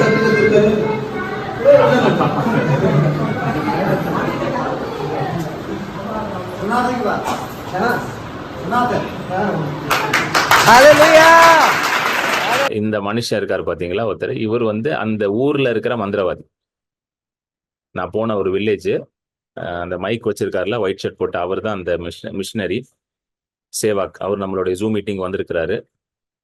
அந்த ஊர்ல ஒரு மந்திரவாதி, அந்த வில்லேஜ்ல இருக்க மந்திரவாதி, அவர் அந்த meeting attend பண்ணார். அன்னைக்கு நான் அந்த ஹீலிங் மீட்டிங் வந்து அவர் அட்டன் பண்ணார். ஸோ அவருக்கு 2 காதுகளும் வந்து அவருக்கு கேட்காம இருந்துச்சு. நான் அப்படியே சொல்லிடுறேன், நீங்க அப்புறம் யூடியூப்ல பாருங்க. 2 காதுகளும் வந்து கேட்காம இருந்துச்சு. ஸோ மெசேஜ் ஷேர் பண்ணிட்டு அதுக்கப்புறம் மெசேஜ் ஷேர் பண்ணி முடிச்சுன்னா ஐ ஸ்டார்டட் ப்ரேயிங். காமனா ப்ரே பண்ண ஆரம்பிச்சிட்டேன். யாரெல்லாம் உடம்பு சரியில்லை ஃப்ரண்ட்ல வாங்க அப்படின்ட்டு. அது வீடியோ எடுக்கல அந்த இதை வந்து. அப்போ இந்த மனுஷன் வந்து நிக்க ஆரம்பிச்சிட்டாரு, ஃப்ரண்ட்ல நின்றுட்டு இருந்தாரு. ப்ரே பண்ணிட்டு இருக்கும்போதே அப்படியே ஒரு மாதிரி அலற ஆரம்பிச்சிட்டாரு. He started shouting. ரொம்ப அலறி அப்படியே குதிக்க ஆரம்பிச்சிட்டாரு. அப்பயே எனக்கு புரிஞ்சிருச்சு, பரிசுத்த ஆவியானவர் வந்து அவரை தொட்டுட்டாரு, the power of God has come upon him சொல்லிட்டு he started shaking and he started jumping. அந்த ப்ரேயர் டைம்ல முடிஞ்ச உடனே தான் நம்ம கூப்பிட்டோம் ஒவ்வொருத்தரா, யாரெல்லாம் வந்து சுகமாயிட்டீங்களா வாங்க அப்படின்னு வி கால் பீப்புள். அப்போ இவர் வந்த உடனே கேட்டோம் லோக்கல் லாங்குவேஜ்ல, சம் ட்ரைபல் லாங்குவேஜ்ல. கேட்கும்போது என்ன சொன்னார்னா, எனக்கு வந்து காது கேட்காம இருந்துச்சு, இப்போ எனக்கு வந்து கொஞ்சம் கேட்க ஆரம்பிச்சிருச்சு, இப்போ பார்ஷியலி எனக்கு கேட்குது அப்படின்னாரு. ஆனா ஃபுல்லா கேட்கல, லைட்டா தான் கேட்குது, ஸோ எனக்கு ஃபுல்லா கேட்கணும் அப்படின்னாரு. அப்பதான் நான் உடனே கையை மேல வச்சு ஜோம் பண்ணேன். அந்த வீடியோ தான் இது, கையை மேல வச்சு ஜோம் பண்ண வீடியோ. ஜோம் பண்ணிட்டு அதுக்கப்புறம் செக் பண்ணா டோட்டலா ஹீல் ஆயிட்டார். கம்ப்ளீட்டா அவர் காதுகள் திறக்கப்பட்டு முழுமையா சுகமானார். ஆமென். யார் இவரு? இயேசுவை அறியாத ஒரு மந்திரவாதி. ஆமென். வாழ்க்கையில பைபிள் படிச்சதே கிடையாது மனுஷன். இயேசுனா யாருன்னே தெரியாது. ஆனா அவருக்கு ஒரு பிரச்சனை வந்தவன அவர் இயேசு இடத்துல வந்தாரு. இயேசு அவரை தொட்டு சுகமாக்குனார். ஹல்லேலூயா. இப்போ சாபம் பெருசு, வியாதி பெருசு அப்படின்னா இயேசு அவரை தொற்றுக்கவே முடியாது இல்ல. மந்திரம் பெருசு, பில்லி சூனியம் பெருசுன்னா இயேசு அவரை தொற்றுக்கவே முடியாது. ஏன்னா பில்லி சூனியம் வைக்கிறவரே அவர் தானங்க. கரெக்டா இல்லையா? பில்லி சூனியம் வைக்கிறவர் அவர் தான். இப்போ பில்லி சூனியம் பெருசுன்னா அவர் எப்படி தொட முடியும் இயேசு? யோசிச்சு பாருங்களேன், கொஞ்சம் லாஜிக்கலா அப்படியே திங்க் பண்ணி பாருங்க. He is a man who is doing all those things. If God is able to touch him, that means God is greater than everything. And now this greater God is inside of you. உலகத்தில் இருக்கிறவனை பார்க்கிலும் உங்களில் இருக்கிறவர் பெரியவர். 1 யோவான் 4 ரொம்ப அழகா எழுதியிருக்கார் யோவான். எல்லாத்தையோட பெரியவர் உங்களுக்குள்ள இருக்கிறார். இப்போ எந்த சாபம் உங்களுக்குள்ள வர முடியும்? யோசிச்சு பாருங்க, எந்த சாபம் வர முடியுங்க? ஏதாவது சாபம் உள்ள வர முடியுமா? முதல்ல என்டர் ஆக முடியுமா? நீங்களா கதவை திறந்து விட்டாதான் உண்டு. அது யாரும் பண்ண போறது இல்லை. நீங்க யாரும் கதவெல்லாம் திறக்க போறது இல்லை. யாரும் ரெடியா இருக்கீங்களா சாபம் வரும்னு கதவை திறந்து விடுறதுக்கு? யாரும் அப்படிலாம் இல்லை. அப்ப எப்படி வரும் அது? அப்ப சாபம் இருக்குன்னு சொல்றதே ஒரு பெரிய பொய் தான். மனிதர்களை வந்து பாருங்க, பிசாசு வந்து எப்படியாவது கிறிஸ்தவர்களை வந்து எழும்ப விடாம அவங்களை உட்கார வைக்கணும். அதுக்கு நிறைய டாக்டிக்ஸ் யூஸ் பண்றான். அது நிறைய நேரம் எதுல எப்படி யூஸ் பண்றான்? சபைக்குள்ளாவே யூஸ் பண்ணிட்டு இருக்கான். அதுதான் வருத்தப்படுற ஒரு காரியம். இந்த சாபருக்குன்ற எனக்கெல்லாம் வந்து நான் காலேஜ் முடிச்சுட்டு அப்படியே சும்மா அப்படி சுற்றி ஜென்ரலாக நிறைய பேர் காலேஜ் முடிச்சுட்டு என்ன பண்ணணும்னு தெரியாமல் சுற்றிட்டு இருப்போம்ல, அது மாதிரி நானும் சுற்றிட்டு இருந்தேன். அப்போ எங்கள் வீட்டில் எங்கள் அம்மா என்ன சொல்லிட்டாங்க, எனக்கு ஏதோ பிசாஸ் பிடிச்சி இப்படி ரியலாக நடந்தது. பிசாஸ் பிடிச்சிச்சுன்னு சொல்லிட்டாங்க எங்கள் அம்மான்ட்ட. ஏகப்பட்ட ஊழியக்காரர்கிட்ட கூட்டு போயிருக்காங்க என்னை ஜோம் பண்ணுறதுக்கு. ஜோம் பண்ணி என் பையனுக்கு பிசாஸ் பிடிச்சிருச்சு ஜோம் பண்ணுங்க. நான் யோசிப்பேன், பிசாஸ் எனக்கு பிடிச்சிருச்சா? நம்மளே பிசாசு நம்ம கிட்ட வந்து பிசாசுக்கு தான் பிரச்சனை. பிசாஸ் எப்படி நம்மளுக்கு பிடிச்சி நான் யோசிப்பேன். ஆனால் கூட்டு போயிருவாங்க எங்கள் அம்மா. கூட்டிட்டு போய் என் பையனுக்கு ஏதாவது ஜோம் பண்ணுங்க பிரதர், என் பையன் வந்து உலக இப்படி இருக்கான் பிரதர், என் பையன் அப்படி இருக்கான் பிரதர், அப்படி இப்படின்னு சொல்லி ஏகப்பட்ட ஊழியக்காரங்களுக்கு போய் எல்லாரும் தலையில கையை வச்சு இது பண்ணி ஒருத்தர்லாம் சொல்லிட்டாரு, உங்களுக்கு ஏதாவது சாபம் இருக்கு, அது இருக்கு, இது இருக்கு. ஒருத்தர் சொன்னாரு அழுது ஜோம் பண்ணுங்க பிரதர்னாரு. நமக்கு அழுது ஜோம் பண்ண வரல, எதுவுமே வரல எனக்கு. நானும் ட்ரை பண்ணி பார்த்தேன், அழுக ட்ரை பண்ண, அழுகே வரல எனக்கு. இப்படி பண்ணு அப்படி பண்ணுன்னு ஏகப்பட்ட பேர் எதெல்லாம் சொன்னாங்க. ஒண்ணுமே நடக்கல. என் கண்கள் திறக்கப்பட்ட பிறகுதான் எனக்குள்ள வந்து இந்த வெளிப்பாடு வந்துச்சு. நான் சபிக்கப்பட்டவன் அல்ல, நான் ஆசீர்வதிக்கப்பட்டவன். தேவன் ஆசீர்வதித்தவனை ஒருவனும் சபிக்க முடியாதுன்ற இந்த வெளிப்பாடு வந்த பிறகுதான் எனக்குள்ள விடுதலையே வந்துச்சு. அது வரைக்கும் எல்லாரும் என்ன சொல்லிட்டாங்க, உனக்குள்ள இது இருக்கு, உனக்குள்ள அது இருக்குன்ட்டு ரியலா நினைச்சேன் என் வாழ்க்கையில. எங்கெங்கெல்லாம் கூட்டு போனாங்க. எத்தனையோ பேர் எனக்கு ஜோம் பண்ணிருக்காங்க. யாரும் ஜோம் பண்ணாங்க, உங்க பையனுக்கு இது நான் இருக்கு சிஸ்டர், உங்க பையனுக்கு அது இருக்கு சிஸ்டர். எங்க அம்மா நான் குறை சொல்ல மாட்டேன், ஏன்னா அவங்களுக்கு பாவம், அவங்களுக்கு இந்த சத்தியம் தெரியாது. அவங்கள எல்லாரும் குழப்பி விட்டாங்க, உங்க பையனுக்கு இருக்கு, உங்க பையனுக்கு அது இருக்கு. நான் சொல்றேன், எந்த சாபமும் எந்த பில்லி சூனியமும் எதுவும் உங்க பிள்ளைகள் மேல வர முடியாது, உங்க மேல வர முடியாது. ஹல்லேலூயா. தேவனால் ஆசீர்வதிக்கப்பட்டவனை யாரும் சபிக்க முடியாது. நீங்க தான் நம்புறீங்க, நீங்க தான் நம்பிட்டு இருக்கீங்க. பிரதர், நான் வேலை செய்யற இடத்துல எனக்கு எதிராக பில்லி சூனியம் வச்சுட்டாங்க அப்படின்னு. வச்சுட்டு போட்டோம். நான் ஓப்பனா சொல்றேன், வச்சுட்டு போட்டோன்றேன். அவன் தான் காசு வேஸ்ட் பண்ணுவான். அந்த பில்லி சுனியை வைக்கிறதுக்கு போய் காசு செலவு பண்ணா அவன் தான் வேஸ்ட் பண்ணுவான். அது உங்களை ஒன்றும் செய்ய முடியாதுன்ற. என்னங்க கரெக்டு தானேங்க? வச்சுட்டு போட்டுன்ற. சரி போய் வைக்கிறியா வை, எவ்வளவு நாளும் வையா, உனக்கு தான் காசு வேஸ்ட். எனக்கு தெரிஞ்ச ஒரு ஊழியக்காரர் இருக்காரு. அவர் நார்த் இந்தியா ஃபுல்லா இவாஞ்சலிசம் எல்லாம் பண்ணுவாரு. ரொம்ப பவர்ஃபுல்லான ஆளு. திருவாண்டரம்ல ஒரு வீடு இருக்கு. அவர் ஒரு தடவை சொன்னார். அவர் ஊழிய ஆரம்பத்துல வந்த புதுசுல நிறைய மீட்டிங்ஸ் போடுவார், ஓப்பன் ஏர் மீட்டிங்ஸ் எல்லாம் போடுவாரு. அவர் வீட்டு வாசல்ல வந்து டெய்லி காலையில வந்து எலுமிச்சம்பழம், இந்த மந்திரிச்சு வைப்பாங்க பாத்தீங்களா, எலுமிச்சம்பழம் அது இதெல்லாம் வச்சுட்டு போயிடுவாங்க. இவர் என்ன பண்ணுவாரா, அந்த எலுமிச்சம், இது உண்மையா நடந்ததுங்க, உண்மையா நடந்தது. அவர் எலுமிச்சம்பழத்தை எடுப்பாராம், கட் பண்ணுவாராம், ஜூஸ் போடுவாராம், போட்டு குடிச்சிருவாராம். எந்த எந்த எலுமிச்சம்பழத்தை? மந்திரிச்சு வச்ச எலுமிச்சம்பழம். இந்த ஊழியக்காரர் பாஸ்டர் ஆண்டனிக்கும் தெரியும். பாஸ்டர் ஆண்டனி வீட்டுக்குலாம் வந்திருக்காரு, நாங்கெல்லாம் மீட் பண்ணிருக்கோம். கட் பண்ணி ஜூஸ் போட்டு குடிச்சிருவாராம். 2-3 நாள் அதே மாதிரி இருந்துச்சு. 3வது நாள் அவங்க அப்பா சொன்னாரா, டேய் வைக்கிறவன கொஞ்சம் கூட சேர்ந்து கொஞ்சம் சீனியும் வைக்க சொல்லு, ஏன்னா சீனி நம்ம போட வேண்டியதா இருக்கு, சீனியும் சேர்த்து வச்சிட்டானா ஒரேடியா முடிஞ்சிரும் பாரு, லெமனேட் ஆயிரும் பாரு அப்படின்ட்டு. இன்னும் நல்லா தாங்க இருக்காரு அவரு. உலகமெங்கும் ஊழியம் பண்ணிட்டு இருக்காரு போய் அவரு. என்ன ஆச்சு அவருக்கு? ஒன்னும் ஆகல. ஆமென். எவனாவது வந்து இந்த மாதிரி உங்க வீட்டுல எலுமிச்சப்பழம் அதெல்லாம் வச்சாங்கன்னா பயப்படாதீங்க. அந்த எலுமிச்சப்பழம் தெரிஞ்சு என்கிட்டயாவது கொடுங்க, நானா ஜூஸ் போட்டு குடிச்சிடறேன். ஒரு எலுமிச்சப்பழம், ஏன்னா எலுமிச்சப்பழம் எல்லாம் ரேட் ஏறிடுச்சுங்க. இப்ப போய் எலுமிச்சப்பழம் கேட்டா 7 ரூபா 8 ரூபா 10 ரூபான்றான். ஆமென். புரியுதுங்களா உங்களுக்கு சொல்றது? You understand? எதுவும் உங்களை சேதப்படுத்த முடியாது. ஹalleluya. சாவுக்கு எதுவான ஒன்றும் உங்களை சேதப்படுத்த முடியாது சொல்றார். எதுவும் உங்களை தொட முடியாதான். சோ பக்கத்திலேயே உட்காந்து மந்திரம் போட்டாலும் பண்ண முடியாது. கூட வேலை செய்யற மந்திரம் போடுறனா போடு, உங்க பக்கத்திலேயே உட்காந்து போடுறனா போடுன்னு சொல்லுங்க. போடுங்க பிரதர், என்ன எவ்வளவு நாளும் போடுங்க போடுங்க. உங்க வாய் நீங்க போடுறீங்க, எவ்வளவு நாளும் போடுங்க, வாய் வலியுற வரைக்கும் போடுங்க, மந்திரம் போடுங்கன்னு சொல்லிட்டு பாட்டுக்கு உட்காந்துருங்க. என்னங்க கரெக்ட் தானே? அவன் போடுற மந்திரம் வந்து உங்களை பாதிக்குதுன்னா அது இயேசுக்கு இன்சல்ட். அது தெரியுமா உங்களுக்கு? கரெக்டா இல்லையா? அது யாருக்கு இன்சல்ட்? உங்களுக்கு இன்சல்ட்டோ இல்ல, உங்களை விட அவருக்கு தான் அது ரொம்ப பாதிப்பு. ஏன்னா நீங்க அவர் புள்ள இல்ல. என்னங்க புரியுதா இல்லையாங்க? இப்போ அவன் பண்றது உங்களை பாதிச்சுன்னா அது யாருக்குங்க? அது அது ரொம்ப இன்சல்ட்டான ஒரு விஷயம். ஆண்டவருக்கு இன்சல்ட். அப்போ அவன் மந்திரம் போடுறது என்ன பாதிக்கும்? நீங்க வாய் திறந்து சொன்னீங்கன்னா you are insulting God. You are not எப்படி சொல்றது, அதாவது நீங்க ஆண்டவரை இன்சல்ட் பண்றீங்க. என்னங்க கரெக்டா இல்லையாங்க? இப்போ என் புள்ள வந்துட்டு ஸ்கூலுக்கு போய் நாளைக்கு சொல்லுது, எங்க அப்பா எனக்கு சோறே போட மாட்டாரு அப்படின்னா புள்ள மேல பர்தா போடுவாங்க. கரெக்டா இல்லையா? புள்ள மேல பர்தா போட்டு யாராவது ஒருத்தர் லஞ்சு கிஞ்சு கொடுப்பாங்க. ஆனா அதே பர்தா போடுறவன் என்ன சொல்லுவான், என்ன அப்பா இவன் பிள்ளைக்கு சோறு கூட போட மாட்டான் அப்படின்னு சொல்லி என்ன தப்பா பேசுவானா மாட்டானாங்க? சொல்லுங்க. இல்ல ரொம்ப சூப்பர் அப்பாங்க அப்படின்னு சொல்லுவாங்களா? பயங்கரமான. இப்போ நீங்க போயிட்டு அந்த மந்திரவாதி என்னைய, அந்த மந்திரம் என்ன போடுறாங்க, என் கூட வேலை செய்யறவங்க எனக்கு மந்திரம் போடுறாங்க, அது பண்றாங்க இது பண்றாங்கன்னு சொன்னா அது யாரை இன்சல்ட் பண்ணிட்டு இருக்கீங்க நீங்க? உங்க அப்பாவை இன்சல்ட் பண்ணிட்டு இருக்கீங்க, கர்த்தரை இன்சல்ட் பண்ணிட்டு இருக்கீங்க. உங்க எப்படி உங்க புள்ள போய் ஸ்கூல்ல போயிட்டு என் அம்மா எனக்கு சோறே போட மாட்டீங்க, எனக்கு அவங்க அப்பா எனக்கு சோறே போட மாட்டான்னு சொன்னா அது உங்களுக்கு இன்சல்ட்டோ? இதெல்லாம் இப்படி போய் நீங்க வெளியே தயவுசெய்து சொல்லிடாதீங்க. யார்ட்டையும் போய் எனக்கு எதிர்த்து மந்திரம் பண்ணியிருக்காங்க அப்படின்லாம் போயிடாது, சொல்லிடாதீங்க. அது கர்த்தரை இன்சல்ட் பண்ற மாதிரி.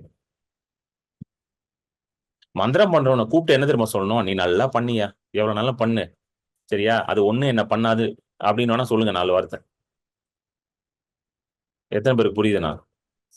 ஏன்னா ஏகப்பட்ட ப்ரேயர் ரிக்வஸ்ட் இந்த மாதிரி வருது எனக்கு, அதனால தான் இதான் சொல்ல வேண்டியதா இருக்கு. எனக்கு அதை பண்ணிட்டாங்க இதை பண்ணிட்டாங்க, இது நான் யோசிப்பேன், ரட்சிக்கப்பட்டாங்க, ஞானஸ்தானம் எடுத்துட்டாங்க, அப்புறம் எதுக்கு இவங்க எல்லாம் பயப்படுறாங்க? ரட்சிக்கப்பட்டு ஞானஸ்தானம் எடுத்த பிறகும் மந்திரத்துக்கு பார்த்து பயம், பில்லி சுனியத்துக்கு பார்த்து பயம், அதை பார்த்து பயம், இதை பார்த்து பயம்னா அப்ப எதுக்கு ரட்சிக்கப்படணும், எதுக்கு ஞானஸ்தானம் எடுக்கணும், எதுக்கு சபைக்கு போகணும், எதுக்கு பைபிள் படிக்கணும், எதுக்கு ஜெபம் பண்ணணும்? You are insulting God himself. நீங்க ஆண்டவரே இன்சல்ட் பண்ணிட்டு இருக்கீங்க. என்னங்க புரியுதா இல்லையா உங்களுக்கு? இயேசு வந்து பிசாசை பார்த்து பயந்தாருன்னா அது யாருக்கு இன்சல்ட்? பிதாக்கு இன்சல்ட். லேகியோன் வரான் 1000 பிசாசு, லேகியோன் 1000 பிசாசு. இயேசு வந்து டேய் கேர்ஃபுல்லா இருங்கடா, 1000 பிசாசு இருக்கு, மகதலேனா மரியாளுக்குள்ள 7 பிசாசு தான், இதுக்குள்ள 1000 இருக்குது, கேர்ஃபுல்லா டீல் பண்ணும் அப்படின்னாரா இயேசு? ஒரு பிசாசும் இயேசுக்கு ஒண்ணுதான், 1000 பிசாசும் ஒண்ணுதான் இருக்கு. 1000னா கொஞ்சம் வேற மாதிரி டீல் பண்ணும், ஒண்ணுனா வேற மாதிரி டீல் பண்ணுமா? சொல்லுங்க. கிடையாது. ஹalleluya. ஆமென்.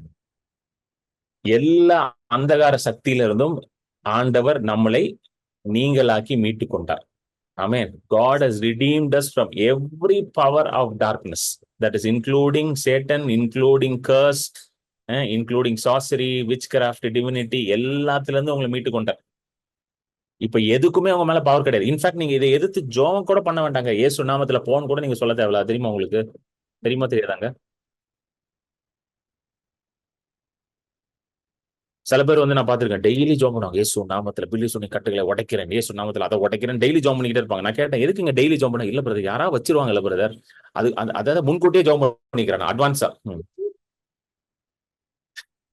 இந்த அட்வான்ஸ் புக்கிங் பண்ணுவாங்க பாத்தீங்களா ட்ரெயின்ல, அது மாதிரி அட்வான்ஸாவே பண்ணிடுவோம் பிரதர், ஜோம் பண்ணி வச்சிருவோம், அட்வான்ஸ் புக்கிங்லேயே போட்டு எல்லாம் அப்படின்ட்டு. யாரா பண்றதுக்குள்ள உடச்சு விட்டுருவோம் பிரதர் அப்படின்ட்டு. அப்படா இவங்க என்ன விசுவாசத்துல இருக்காங்க தெரியுமா? கண்டிப்பா யாரா பண்ணுவாங்க அப்படின்ட்டு விசுவாசத்துல இருக்காங்க. நான் என்ன சொல்றேன்னா, பண்ணிட்டா பண்ணிட்டு போட்டோம், நீங்க எதுக்கு அதை பாக்குறீங்கன்ற, அது எப்படி உங்களை தோடு, நீங்க எதுக்கு அதை கொஞ்சம் யோசிக்கிறீங்கன்ற பாருங்க. எபேசியர் 2க்கு வாங்க, எபிஷியன்ஸ் 2க்கு வாங்க. இந்த எபிஷியன்ஸ், கலேஷியன்ஸ், கொலோஷியன்ஸ்லாம் திரும்ப திரும்ப படிங்க. நான் அடுத்தது அந்த பைபிள் ஸ்டடி தான் ஸ்டார்ட் பண்ண போறேன். ஏன்னா இதெல்லாம் புரிஞ்சிருச்சுன்னா இதை பத்தி எல்லாம், இந்த மாதிரி காரியங்கள்லாம் யோசிக்க உங்க மைண்டுக்கே வராது. எபேசியர் 2ல 4, 5, 6 படிங்க சிஸ்டர். தேவனோ இரக்கத்தில் ஐஸ்வர்யம் உள்ளவராய் நம்மில் அன்பு கூர்ந்த தம்முடைய மிகுந்த அன்பினாலே அக்கிரமங்களில் மரித்தவர்களாயிருந்த நம்மை கிறிஸ்துவுடனே கூட உயிர்ப்பித்தார். கிருபையினாலே ரட்சிக்கப்பட்டீர்கள். கிறிஸ்து இயேசுவுக்குள் அவர் நம்மிடத்தில் வைத்த தயவினாலே நம்முடைய கிருபையின் மகா மேன்மையான ஐஸ்வர்யத்தை வருங்காலங்களில் விளங்க செய்வதற்காக கிறிஸ்து இயேசுவுக்குள் நம்மை அவரோட கூட எழுப்பி உன்னதங்களிலே அவரோட கூட உட்காரவும் செய்தார். இப்ப நீங்க எங்க உட்கார்ந்துருக்கீங்களா? உன்னதங்களிலே யார் கூட உட்கார்ந்துருக்கீங்க? அதுதான் ரொம்ப முக்கியம். யார் கூட உட்கார்ந்துருக்கீங்க? என்னங்க பண்றது, இந்த மனைவியோட தான் உட்கார்ந்துருக்காங்க. அப்படி கேட்கல கஸ்தர். 20 வருஷமா இதே ஆளோட தாங்க உட்கார்ந்துருக்கேன். அதை கேட்கல அவரு. யார் கூட உட்கார்ந்துருக்கீங்க? கிறிஸ்து இயேசுனோட உன்னதங்களிலே உட்கார செய்திருக்கிறார். ஹல்லேலூயா. நான் சொன்னல, போன வாரம் மீட்டிங்ல சொன்ன நினைக்கிறேன், நீங்க யாரு கூட உட்கார்ந்துருக்கீங்களோ அதுதான் உங்களுடைய கனமே. ஒரு எக்ஸாம்பிள் சொன்ன ஞாபகம் இருக்கா? நான் ஒரு இடத்துக்கு போனேன், என்னை கொண்டு போய் சீஃப் கெஸ்ட் பக்கத்துல உட்கார வச்சாங்க. சீஃப் கெஸ்ட் பக்கத்துல உட்கார வச்சோன்னே சீஃப் கெஸ்ட்டுக்கு என்ன மரியாதை கொடுத்தாங்களோ அதே மரியாதை தான். கரெக்டா இல்லையா? இப்ப பாஸ்டர் ஆண்டனி இருக்காங்க, பாஸ்டர் வந்து ஒரு சர்ச்ல பாஸ்டர் இருக்காங்க. இப்ப நான் பாஸ்டர் ஆண்டனி கூட போனேன்னு வச்சுக்கோங்களேன், பாஸ்டருக்கு என்ன மரியாதை கொடுக்குறாங்களோ அதே எனக்கும் கொடுப்பாங்க. பாஸ்டருக்கு டீ கொடுத்தா எனக்கும் டீ கொடுப்பாங்க.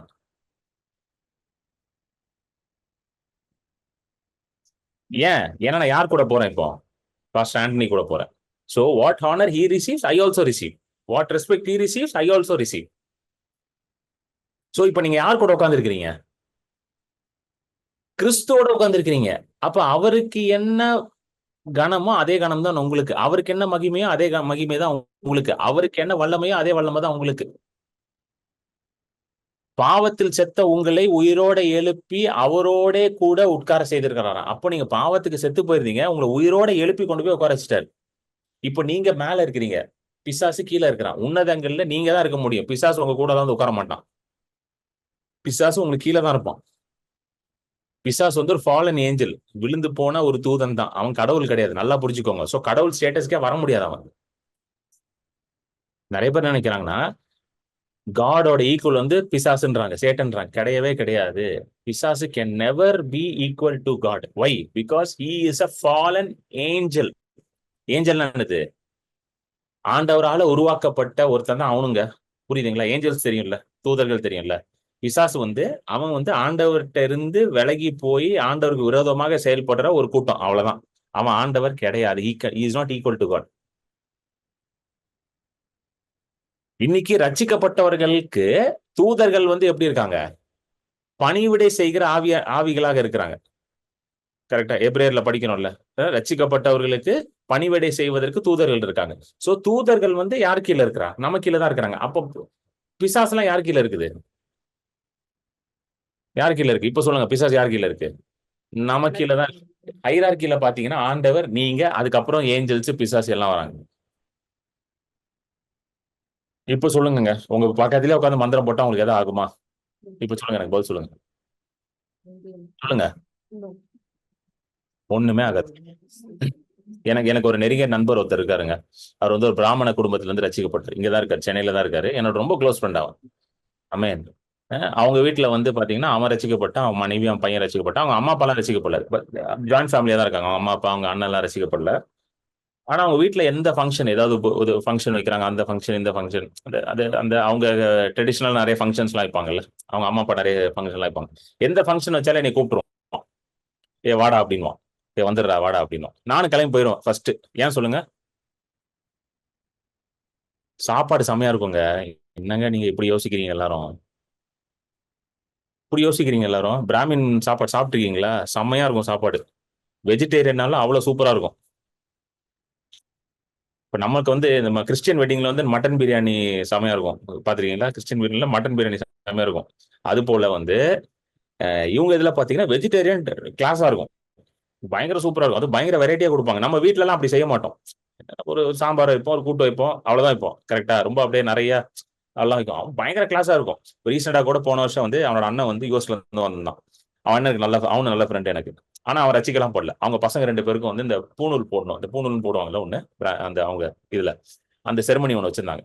ஸோ அதுக்கு என் ஃப்ரெண்டு கூப்பிட்டான். அவன் கூப்பிட்டான், டேய் வந்துடுறா செம்மையா இருக்கும்டா சாப்பாடு, காலையிலே வந்துருந்தேன். காலையிலே கிளம்பி போயிட்டேன், 8 மணிக்கு போயிட்டேன். பிரேக்ஃபாஸ்டே ஸ்ட்ரைட்டா அங்கதான். போயிட்டு நல்லா சாப்பிட்டுட்டு அவங்க ரிலேட்டிவ்ஸ் எல்லாம் பார்த்து, அவங்க ரிலேட்டிவ்ஸ் எல்லாருமே எனக்கு பழக்கம். அவங்க மாமாஸ், கசின்ஸ் எல்லாருக்கும் எனக்கு தெரியும். எல்லாருக்கும் நான் பாஸ்டர்னும் தெரியும். ஆனாலும் என்கிட்ட நல்லா பேசுவாங்க. ஏன்னா நல்லா கவனிங்க, அவங்களோட பழகிறதுனால யாருக்கு நன்மை உண்டாகுங்க? அவங்களுக்கு தான் நன்மை உண்டாகும். ஆமென். இப்ப நான் வந்து அவங்களோட பழகும் போது யாருக்கு நல்லது? இது அவங்களுக்கெல்லாம் நல்லது, எனக்கும் நல்லது. ஏன்னா அந்த சாப்பாடு நான் சாப்பிடுவேன், அதனால எனக்கு நல்லது. பட் யாருக்கு நல்லதுங்க? அவங்களுக்கு தான் நல்லது. அது எல்லாருமே நல்லா பேசுவாங்க. அவங்க வீட்டுல எல்லாருமே நல்ல பழக்கம் எனக்கு. அவனே சொல்லுவான், என் ஃப்ரெண்டே சொல்லுவான், எங்க அப்பாவுக்கு வந்து உன்னை ரொம்ப பிடிச்சிச்சுரா. அவர் ஈஸியாலாம் அவருக்கு ஈஸியா பிடிக்காது. அவருக்கு இந்த மாதிரி பாஸ்டர்ஸ் எல்லாம் பிடிக்காது. ஒன்ன மட்டும் பிடிச்சிருக்கு. நான் ஏன்னா பாஸ்டர் மாதிரி பிஹேவ் பண்றது கிடையாது. ஸ்தோத்திரம் பிரதர். ஐயோ அங்கெல்லாம் வர முடியாது பிரதர், நான் ரொம்ப பரிசுத்தவான், அங்கெல்லாம் வரக்கூடாது. ஐயோ கர்த்தர்லாம் அங்க வரமாட்டாரு.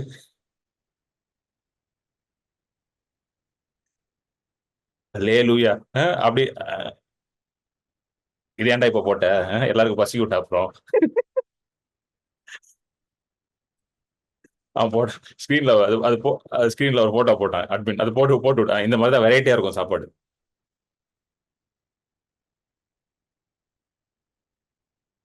மவுத் watering. Yes sister, very mouth watering. Next time when I'm going please come. நீங்களா வாங்க, கூட்டு போறோம். நிறைய பேருக்கு ஐயோ அங்க போய் சாப்பிட்டா அது எப்படி பிரதர், அது நம்மள அஃபெக்ட் பண்ணிடாதா? ஆமா அஃபெக்ட் பண்ணும், நல்லா அஃபெக்ட் பண்ணும். குட் எஃபெக்ட் வரும் எனக்கு சாப்பிடும்போது. அந்த வெண்பொங்கல் சாப்பிடும்போது, அந்த சக்கரை பொங்கல் சாப்பிடும்போது நல்ல குட் எஃபெக்ட் தான் வரும். வேற எந்த எஃபெக்டும் வராது எனக்கு. புரியுதுங்களா இல்லையா உங்களுக்கு? You understand? God so loved the world. தேவன் இவ்வளவாக உலகத்தை அன்பு கூர்ந்தார். ஹalleluya. இவ்வளவாக அதே மாதிரி பாத்தீங்கன்னா முஸ்லீம் கல்யாணம் மிஸ்ஸே பண்ண மாட்டானா. முஸ்லிம்ஸ் யார் கூப்பிட்டாலும் ஃபர்ஸ்ட் போயிடுவானா. ஏன் சொல்லுங்க? மட்டன் பிரியாணி அவ்வளவு அருமையா இருக்கும் அங்க முஸ்லீம் கல்யாணத்துல. டக்குன்னு கிளம்பி போயிடுவான். என் 2வது பொண்ணோட ஃப்ரெண்டு வந்து அவர் ஒரு முஸ்லீம் பாப்பா, கூட படிக்கிற பாப்பா. அவங்க வீட்டுல என்ன ஃபங்க்ஷனாலும் எனக்கு கூப்பிட்டுருவாங்க. நான் சொல்லிடுவேன், ஃபர்ஸ்ட் கூப்பிட்டுருங்க சிஸ்டர், வந்துருவேன் அப்படின்னு ஃபர்ஸ்ட் போய் உட்காந்துருவேன். போயிட்டு ஐயோ அவங்க என்ன பண்ணாங்க தெரியல பிரதர், ஐயோ இதை பண்ணிட்டாங்க பிரதர். உங்களை என்னங்க பண்ண போகுது? அது என்னங்க உங்களை என்ன பண்ண போகுதுன்னு கேட்கிறேன் நான். அது நிறைய பேருக்கு இது. அதான் பால் எப்படி எழுதுவார்னா, கொரிந்தி சபைக்கு எழுதுறாரு, eat whatever is put in front of you without asking question. உன் முன்னாடி என்ன வைக்கிறாலும் கேள்வி கேட்காம ஒழுங்கா சாப்பிட்டு அப்படின்ற. And eat whatever is sold in the market, இந்த மீட் மார்க்கெட். அந்த வருஷம் பாத்துருக்கீங்களா? 1 சொல்லுவார், எதெல்லாம் சந்தையில விற்கிறாங்களோ வாங்கி. இப்போ நீங்க வந்து போறீங்க, கடைக்கு போறீங்க, நீங்க போய் கேட்பீங்களா, நீங்க வந்து இந்த கடையை திறக்கிறதுக்கு முன்னாடி ஜெபம் பண்ணீங்களா, பூஜை பண்ணீங்களா அப்படின்னு கேட்பீங்களா? போய் சொல்லுங்க, ஜெபம் பண்ணீங்களா, பூஜை பண்ணீங்களான்னு கேட்பீங்களா? அவன சொன்னா, யோ நான் பூஜைக்காக பண்ணுவேன், நீ ஜெபம் பண்ணு. இப்படி பாத்தீங்கன்னா எந்த கடைக்கும் போக முடியாது நீங்க. ம். இன்னொன்னு நீங்க இப்படிலாம் பாத்தீங்கன்னா கறியே வாங்க முடியாது. அது தெரியுமா உங்களுக்கு? கறி வெட்டும் போது என்ன பண்ணுவாங்க? அதான். ஹலால் என்னது? நாத்து மாவு, கத்தரை ஸ்தோத்ரி, அது முழுவதுமே பசுநாமத்தை ஸ்தோத்ரி தான் ஹலாலா?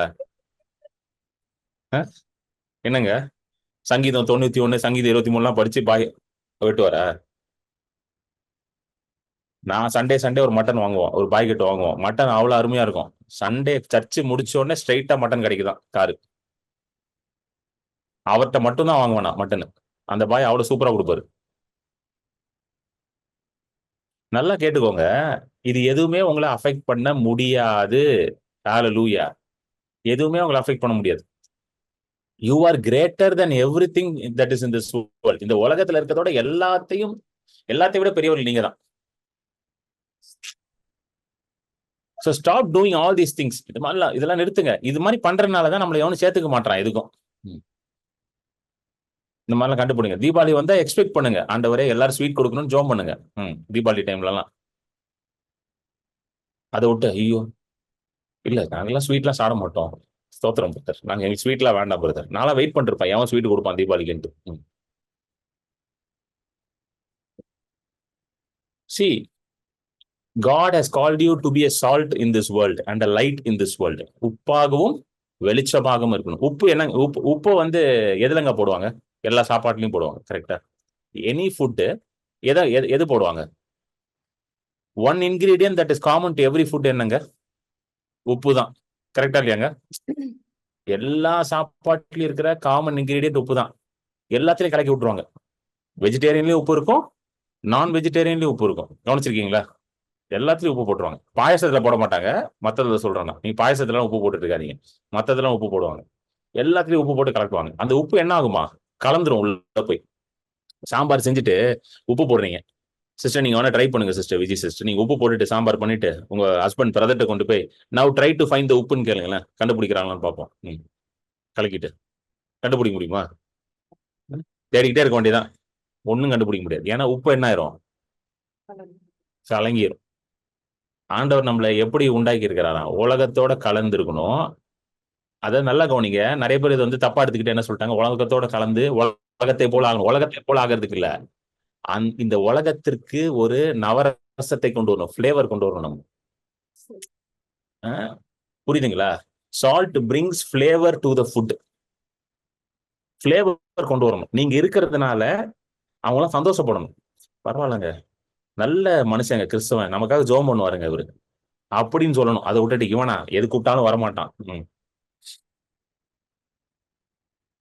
Usually add a pinch in payasam also. அப்படியா சிஸ்டர்? தெரியல எனக்கு. சரி, பாயாசம்லாம் நம்ம செஞ்சது இல்லை, அதனால தெரியல. அதெல்லாம் வைஃப் தான் செய்வா. So we should bring flavor into this world. எந்த ஃபிளேவர்? கிறிஸ்துவுடைய அந்த ஃபிளேவரை உள்ள கொண்டு வரும். ஆமென். people should be, yes pastor, கண்டிப்பா. people should be என்னது? உங்களை பார்த்தா சந்தோஷப்படணும். வா super, we will invite pastor Antony, வாங்க பாஸ்டர், எங்க வாங்க, சிஸ்டர் விஜி வாங்க. எல்லாரும் யாரெல்லாம் சந்தோஷப்படணும் உங்களை பார்த்தா? நான் பிலீவர்ஸ் கிடையாது. நான் பிலீவர்ஸ் சந்தோஷப்பட்டு கூப்பிடணும் உங்களை. வாங்க எங்கெல்லாம் வீட்டுக்கு வாங்க. ஐயா அவரு வேறங்க, எதை கொடுத்தாலும் வந்து சாட மாட்டாரு. கேட்டா வந்து நான் ஜாம் பண்ணணுன்னு வர, அதுன்னு வர, இது பண்ணிட்டேன்னு ஐயர் அவரெல்லாம் கூப்பிடாதீங்க. சாப்பாடே போட முடியாது அவருக்கு. நீங்க அதை பண்ணீங்க இதை பண்ணீங்க, அப்படி இருக்கக்கூடாது. அவங்க புரியுதா இல்லையாங்க உங்களுக்கு சொல்றது? You understand? வெளிச்சம், உலகத்துக்கு வெளிச்சம் எங்க தேவைப்படும்? Where is light needed? சொல்லுங்களேன் கரெக்டா.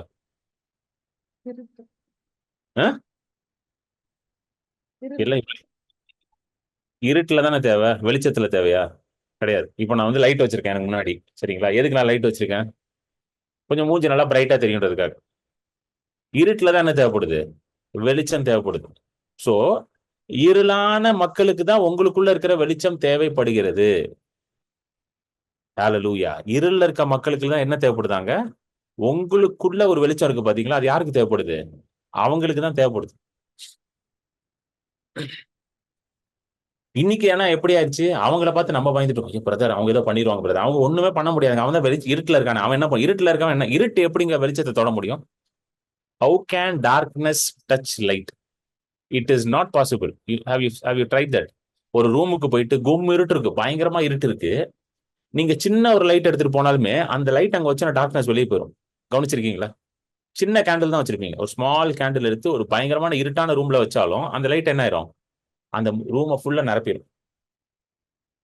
Because when there is light, darkness cannot comprehend it. யோவான் எழுதுறாரு, when the light of God is there, darkness cannot comprehend. வெளிச்சம் அதை என்ன பண்ண முடியாதா, அதை ஒத்துக்கவே முடியாது. உடனே அது இருட்டு ஒத்துக்கவே முடியாது, உடனே வெளியே போயிடும் அது. இப்படிப்பட்ட வெளிச்சத்தையும் இப்படிப்பட்ட உப்பாகவும் ஆண்டவர் உங்களை இந்த உலகத்துல வச்சிருக்கிறாருங்க.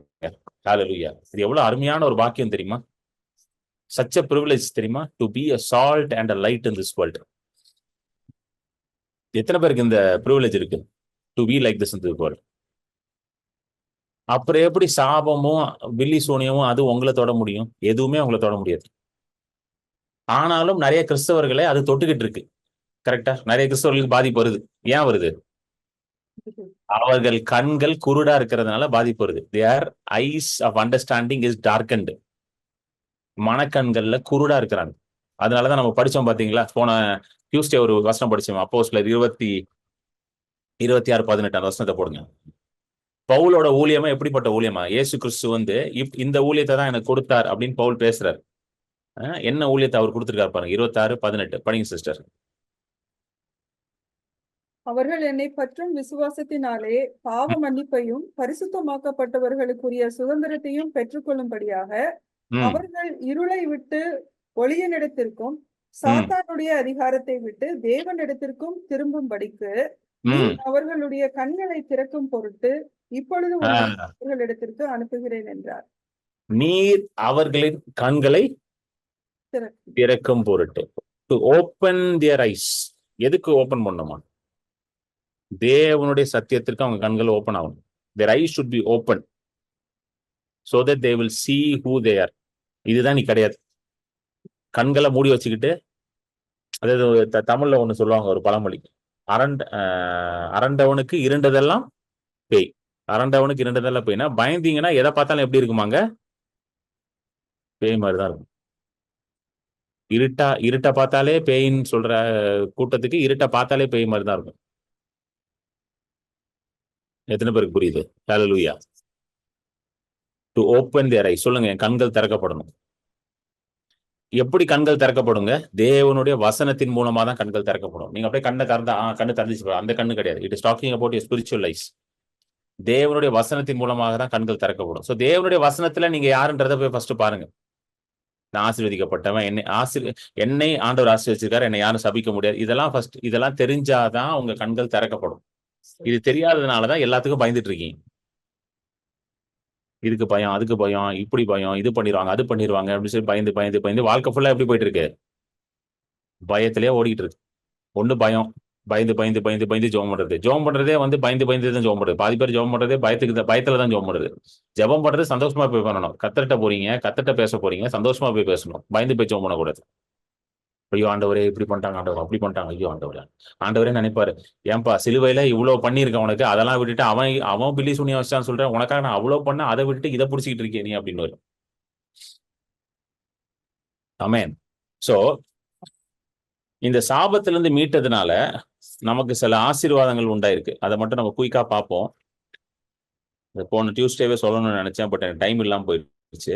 குயிக்கா ஒரு 3 காரியத்தை மட்டும் பார்ப்போம். முதலாவது, நமக்கு குற்ற மனசாட்சியில இருந்து அந்த கில்ட்டி கான்சியஸ், அந்த கில்ட்டி கான்சியஸ்ல இருந்து ஒரு விடுதலை வருது. இந்த ஃபர்ஸ்ட் பெனிஃபிட், இந்த கில்ட் இருக்கு பாத்தீங்களா, யூஆர் ஃப்ரீ ஃப்ரம் கில்ட். எபிரேயர் 4:16 படிங்க. ஹீப்ரூஸ் 4:16. ஆதலால் நாம் இரக்கத்தை பெறவும் ஏற்ற சமயத்தில் சகாயம் செய்யும் கிருபையை அடையவும் தைரியமாய் கிருபாசன தண்டையிலே சேரக்கடவோம். இது ரொம்ப முக்கியமான வசனம், குறிச்சு வச்சுக்கோங்க. நீங்க தைரியமாக கிருபாசனம் மண்டே போகலாமா? கிருபாசனம் மண்டேனா இஸ் த்ரோன். தேவனுடைய பிரசனத்துக்கு நீங்க எப்படி போகலாமா? தைரியமாக போகலாமா? எப்போ தைரியமாக போகலாமா? இரக்கத்தை பெறவும் ஏற்ற சமயத்தில் சகாயத்தை அடையவும். Let us therefore come boldly to the throne of grace that we may obtain mercy and grace in the time of need. அப்படின்னா என்ன அர்த்தம்?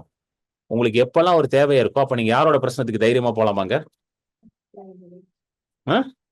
கிருபாசனை பற்றி நம்ம கற்றுக்கொள்கிறோம். தேவனுடைய பிரச்சனத்துக்கு தைரியமா போலாமா?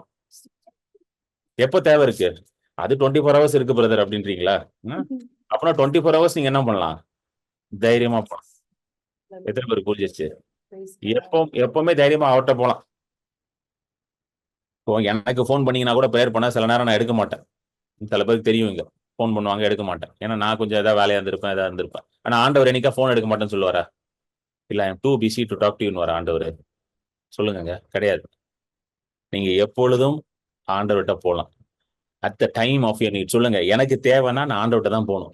இந்த பாயிண்ட்டை நீங்க வந்து ஸ்ட்ராங் ஆயிருக்க வாழ்க்கையில. என்னுடைய தேவைக்கு நான் ஆண்டவர்கிட்ட போவேன். ஏன்னா சில பேர் என்ன சொல்லி கொடுக்குறாங்கன்னா, தேவைக்கு மட்டும் ஆண்டவர்கிட்ட போகக்கூடாது பிரதர், ஆவிக்குரிய வாழ்க்கையில தேவைக்கு மட்டும் ஆண்டவர்கிட்ட போகக்கூடாது. கேள்விப்பட்டிருக்கீங்களா? எனக்கெல்லாம் அப்படி சொல்லி கொடுத்துறாங்க சின்ன வயசுல. அதனால தான் நிறைய கேட்காம விட்டுட்டேன். இல்லைன்னா சின்ன வயசுல நிறைய கேட்டிருப்பேன் நான்.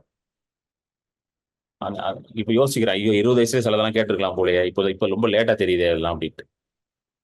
அப்படியே சொல்லி கொடுத்துருக்காங்க. தேவைக்காக போக மாட்டாங்க. பாஸ்டர் ஆண்டனிக்கு தெரிஞ்சிருக்கும் நினைக்கிறேன். இப்படிலாம் சொல்லி கொடுத்தாங்க பாஸ்டர் எனக்கு. தேவைக்காக மட்டும் போகாத ஆண்டவர்கிட்ட அப்படின்னாங்க. நான் உட்காந்து பைபிள் அப்புறம் ஒரு நாள் படிச்சுக்கிட்டே இருந்தேன். ஆண்டவர்கிட்ட வந்தவன்ல தேவையோட தான் வந்திருக்கான். என்னடா இது, இயேசு கிட்ட வந்தா ஒருத்தர் எல்லாம் தேவையா தான் வரான்.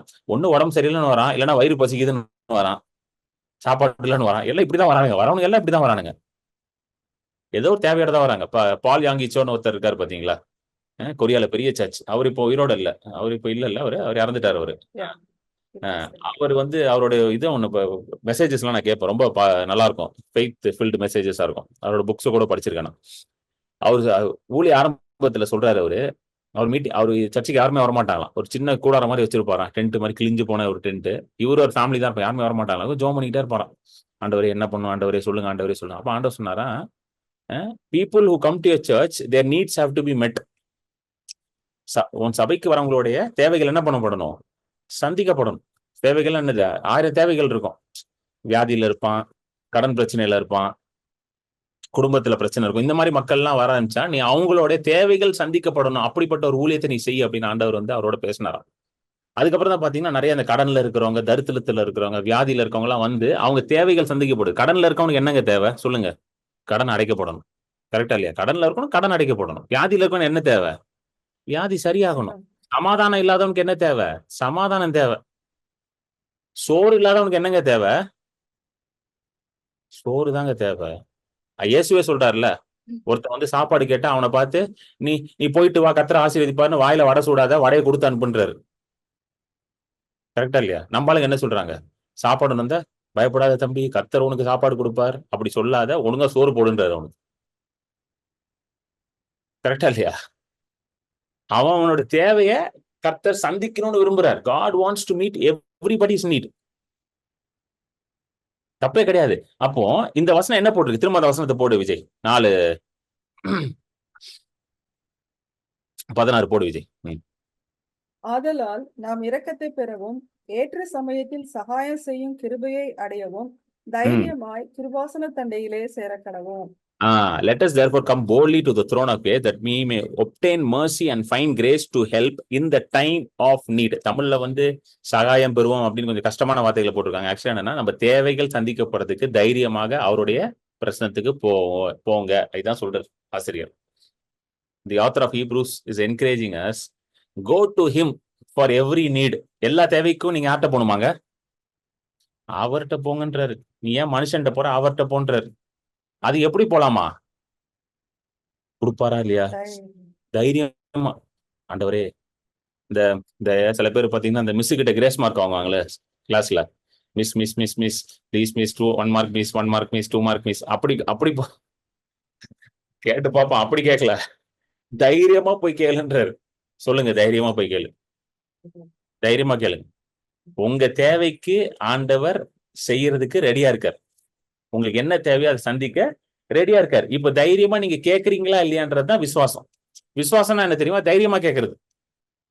What is faith? Asking boldly and going to his presence boldly. தைரியமாக அவர் பிரசனத்துக்கு போய், தைரியமாக அவர் சிங்காசனத்துக்கு போய், தைரியமாக அவர் இடத்துல கேட்கறதா என்னதுங்க? விசுவாசமே. ஹல்லேலூயா. சோ தைரியமா ஏன் கிறிஸ்தவர்கள் போக மாட்டேங்கிறாங்கன்னா, பிசாசு என்ன சொல்லி வச்சிருக்கான் அவங்கள பார்த்து? நீ ஒரு பாவி, நீ ஒரு உருப்படாதவன், நீ ஜெபம் பண்ணா ஆண்டவர் கேட்க மாட்டாரு, நீ சபிக்கப்பட்டவன், உன் மேல ஆசீர்வாதம் இல்லைன்னு சொல்லி அவங்கள ஒரு கில்ட்டி கான்சியஸ் குள்ள வச்சிருக்காரு. ஒரு கில்ட் ட்ராப், ஒரு குற்ற மனசாட்சிக்குள்ளே போட்டு புடிச்சு வச்சிருக்காரு. கரெக்டா இல்லையா? யார் புடிச்சு வச்சிருக்காரு? பிசாசு பிரதர் புடிச்சு வச்சிருக்காரு எல்லாரையும். அதனாலதான் எவனும் தைரியமா போக மாட்டேங்கிறான். ஒருத்தங்க பேசினாங்க என்கிட்ட ஜோம் பண்றதுக்கு, ஒரு பிரச்சனைல மாட்டிக்கிட்டாங்க. அப்போ அவங்க சொன்னாங்க, பிரதர் நான் தப்பு பண்ணேன்னு தெரிஞ்சிச்சு பிரதர், ஆனாலும் என்னால போய் ஜோம் பண்ண முடியல அப்படின்னாங்க. ஏன் ஜோம் பண்ண முடியல? ஏன்னா பிசாசு என்ன சொல்லுவான், நீ தப்பு பண்ணிட்ட, நீ ஜோம் பண்ண ஆண்டவர் கேட்க மாட்டாரு, அதனால நான் ஜோம் பண்ண வர மாட்டேங்குது. நான் சொன்னேன், தப்பு பண்ணேன்னு உங்களுக்கு தெரிஞ்சிருச்சுல, நீங்க தான் முதல்ல ஜெபம் பண்ணணும். உங்களோட ஜெபத்தை கேட்கறதுக்கு தான் ஆண்டவர் வெயிட் பண்ணிட்டு இருக்காரு. இளையகுமாரன் தப்பு பண்ணி தகப்பன் இடத்துல திரும்பி போகும்போது அவனை பார்த்து ஓடினது யாருங்க? தகப்பன் தான். ஆண்டவர் நீங்க வரணும்னு வெயிட் பண்ணிட்டு இருக்காரு. ஆண்டவருக்கு தெரியும் நீங்க தப்பு பண்ணிட்டீங்கன்ட்டு, நீங்க சொதப்பிட்டீங்கன்னு ஆண்டவருக்கு தெரியும். அதனால ஆண்டவர் என்ன சொல்றாரு, சீக்கிரம் வா, என் பிரச்சனத்துக்கு வா, நீ அங்கேயே மாட்டிக்காத, வா, பண்ணிக்கிட்டே இருக்காத, என்கிட்ட வா, பண்ணிக்கிட்ட இருந்து பண்ணி சாப்பிடாத, என்கிட்ட வா அப்படின்றாரு. புரியுதா உங்களுக்கு சொல்றது? ஆனா நீ போக முடியாதுன்னு யார் சொல்லுவா? பிசாசு தான் சொல்லுவான். இது பிசாசு மட்டும் சொல்றது இல்ல, மதமும் சேர்த்து சொல்லுதுங்க. கிறிஸ்தவ மதத்திலே இதை சொல்லி தராங்க. நீ போக முடியாது, நீ தப்பு பண்ணிட்டே போக முடியாது, நீ உன்னை கழுவி சுத்திகரித்து உன்னை இது பண்ணி அது பண்ணி. ஏங்க என்ன கழுவ முடியாதுன்னு சொல்றதுக்காக இயேசுவை நான் கேட்கிறேன். நான் என்னையே கழுவ முடியும்னா எனக்கே ரட்சகர். If you can wash yourself and cleanse yourself, why do you need a savior? Hallelujah, amen. So இன்றையில இருந்து அவர் இடத்துல தைரியமா போய் ஜெபம் பண்ணுங்க. எப்பனாலும் போங்க, கேளுங்க, ஆண்டவரே எனக்கு இது வேணும் ஆண்டவரே, I want this, I want this, I want. ஓப்பனா கேளுங்க. நம்மளுடைய தேவைகள் எல்லாமே வந்து மெட்டீரியலிஸ்டிக் தான். கரெக்டா இல்லையாங்க? மெட்டீரியலிஸ்டிக்கா இல்லையா சொல்லுங்க? மெட்டீரியலிஸ்டிக் தான். நம்ம என்ன கேட்க, நீங்க என்ன கேட்க போறீங்க? ஆண்டவரே எனக்கு ஹெவன்ல ஒரு வீடு கொடுங்க, அப்படியே கேட்க போறீங்க? இங்கே ஒரு வீடு கொடுங்கன்னு தான் கேட்க போறீங்க. ஹெவன்ல வீடு நீங்க கேட்கணும், அவரே கொடுப்பாரு. நீங்களும் கேட்கணும் வரையா போயிட்டு, ஆண்டவரே ப்ளீஸ் ஆண்டவர் ஒரு 1/4 கிரவுண்ட்ல வீடை கட்டி வச்சிருங்க, நான் வந்துருவேன், இன்னொரு 20-30 வருஷத்துல வந்துருவேன், கட்டி வச்சிருங்க ஆண்டவரே அப்படின்னு சொல்லுவீங்களா? அதுக்கெல்லாம் நீங்க கேட்க வேண்டாம், அதெல்லாம் அவர் பார்த்துப்பாரு. உங்களுக்கு வீடு எங்க தேவை? இங்க தேவை. உங்களுக்கு பணம் எங்க தேவை? இங்க தேவை. உங்களுக்கு சுகம் எங்க தேவை? இங்க தேவை. உங்களுக்கு வெற்றி எங்க தேவைங்க? இங்கதான் தேவை. உங்களுக்கு நல்ல சாப்பாடு எங்க தேவை? இங்க தேவை. ஹalleluya. உங்களுக்கு ஆசீர்வாதம் எங்க தேவை? இங்கதான் தேவை. ஹெவன்ல என்னங்க தேவை உங்களுக்கு? ஹெவன்ல தான் எல்லாம் இருக்குது. எதுக்கு உங்களுக்கு அங்க போயிட்டு அங்க அங்க என்ன தேவை எடுத்துக்க போறீங்க நீங்க போய்? புரியுதா இல்லையா உங்களுக்கு சொல்றது? Go boldly because there is no guilt in you. உங்களுக்குள்ள என்ன கிடையாது? எந்த குற்றமும் கிடையாது. வாங்க இன்னொரு வசனம் படிப்போம். பவுல் எழுதுறாரு பாருங்க, பிலிப்பியர் 3:13-14. பிலிப்பியன்ஸ் 3:13-14.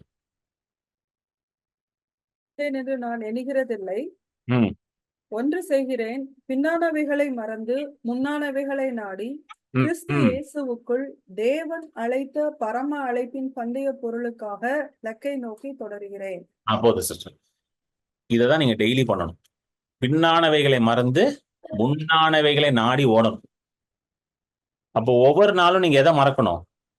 நீங்க செய்த தவறுகளை நீங்க மறக்கணும். நீங்க தெரியாம செய்த தவறுகள், பாவங்கள், அது எல்லாத்தையும் மறந்து, உங்களுடைய இன்ஃபர்மிட்டிஸ், உங்களுடைய வீக்னஸஸ், உங்களுடைய குறைவுகள் எல்லாம் மறந்து என்ன பண்ணணுங்க? முன்னாடி கிறிஸ்துவை பார்த்து நீங்க முன்னேறி செல்ல வேண்டும். ஹல்லேலூயா. Press forward. பவுல் சொல்றார், பிரஸ் ஃபார்வர்ட். சொல்லுங்க, press forward. Don't look backward but press forward. பின்னானவைகளை நோக்காமல் உங்களுக்கு முன்பதாக இருக்கிற கிறிஸ்துவை நோக்கி ஓடுங்க. ஒவ்வொரு நாள் இதான் பண்ணணும். ஐயோ போன வருஷம் அப்படி பண்ணிட்டேனே. அந்த பிசாசோட வேலை என்னன்னா, 10 வருஷத்துக்கு முன்னாடி இதை பண்ணீங்க, 8 வருஷத்துக்கு முன்னாடி அதை பண்ணீங்க, போன மாசம் இதை பண்ணீங்க, இதைதான் பிசாசு பேசிட்டு இருப்போம். கவனிச்சிருக்கீங்களா? பிசாசு எப்பவுமே இதான் பேசுவோம். அது நிறைய நேரம் எப்படி பேசுவான்னா, நம்ம ஸ்பௌஸ் வழியா வந்து பேசுவான். நம்ம ஸ்பௌஸ் கரெக்டா ஞாபகம் சொல்லுவாங்க. ஸ்பௌஸ் நீ அதை பண்ணீங்க பாத்தீங்களா, ஒரு வருஷம் முன்னாடி அதை பண்ணீங்க, 2 நம்மளே மறந்துருப்போம், அவங்க ஞாபகம் வச்சுப்பாங்க. ஏன்னா அவங்களுக்கு யார் ஞாபகப்படுத்துறது? பிசாசு ஞாபகப்படுத்தி விட்டுருவோம். ஞாபகப்படுத்தி அவங்களே. அப்போ நம்ம உடனே என்ன சொல்லணும்? ஸ்பௌஸை பார்த்து அப்பாலே போ சாத்தானேன்னு சொல்லிடாதீங்க, அப்புறம் வீட்டுல பெரிய பிரச்சனை வந்துடும். பேதுருவை இயேசு சொன்னார் பாத்தீங்களா, அப்பாலே போ சாத்தான். அது பேதுருனால ஒழுங்கா இருந்தான். போய் பொண்டாட்டி புருஷன் எல்லாம் சொல்லிட்டு இருக்காதீங்க அப்பாலே. பேதுரு ஏதோ பாவம் நல்ல சீசனால ஒழுங்கா இருந்தான் பக்கத்துல. அதெல்லாம் பிசாசு பண்ற வேலை. நீ இது பண்ண அதை பண்ணு சொல்லுங்க. பின்னானவைகளை நாடாமல், பின்னானவைகளை நாடாமல். புரியுங்களா? Do not look backward. But look forward, press forward. Amen. அடுத்தது ஒரு முக்கியமான காரியம் நமக்கு நடக்குது. என்ன நடக்குன்னா, சாபத்துல இருந்து விடுதலை ஆனோன்னு நமக்கு வந்து வியாதியில இருந்து பூரண விடுதலை உண்டாகுது. ஏன்னா வியாதி வந்து ஒரு சாபம், ஒரு அப்ரஷன். அப்போஸ்தலர் 10:38 அந்த வசனத்தை போடுங்க. ஆக்ட்ஸ் 10:38. அப்போஸ்தலர் 10:38. நசரேயனாகிய இயேசுவை ம். தேவன் சாரி அதேதான். கரெக்ட் தான் சிஸ்டர். பரிசுத்த ஆவியினாலும் வல்லமையினாலும் அபிஷேகம் பண்ணினார். தேவன் அவருடனே கூட இருந்தபடியினாலே அவர் நன்மை செய்கிறவராயும் பிசாசின் வல்லமையில் அகப்பட்ட யாவரையும் குணமாக்குகிறவராயும் சுற்றித் திரிந்தார். பாருங்க, இந்த வசனத்தை ரொம்ப அழகா, தேவன் அவரோடு கூட இருந்ததுனாலே அவர் நன்மை செய்கிறாவும் பிசாசின் வல்லமையில் அகப்பட்ட யாவரையும். சொல்லுங்க, வியாதி வந்து பிசாசின் வல்லமையில் அகப்பட்டதுனாலதான் வியாதி வந்திருக்கு. Sickness is an oppression from the enemy. Sickness is not normal. Sickness வந்து நார்மலைஸ் பண்ணக்கூடாது. அதை எப்படி பார்க்கணும்? பிசாசின் வல்லமையினால அகப்பட்டதுனாலதான் வியாதி வருது. ஸோ சிக்னஸ் வந்து ஒரு அப்ரெஷன் மாதிரி தான் எப்பவுமே நீங்க பார்க்கணும். அப்ரெஷன் அப்படி சொல்றது ஒரு அழுத்தம், ஒரு கட்டு, அப்படிதான் பார்க்கணும். ஆனா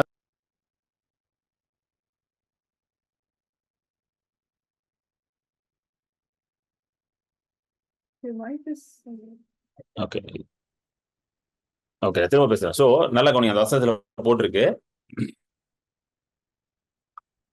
பிசாசின் வல்லமையினால அகப்பட்ட யாவரையும், those who are oppressed by the devil. Oppression வந்து பிசாசு இடத்துல இருந்து வருது. அப்ரெஷன் எதை கொண்டு வருது? வியாதியை கொண்டு வருது. those who are oppressed by the devil. யாரெல்லாம் சுகமாக்குறாரா?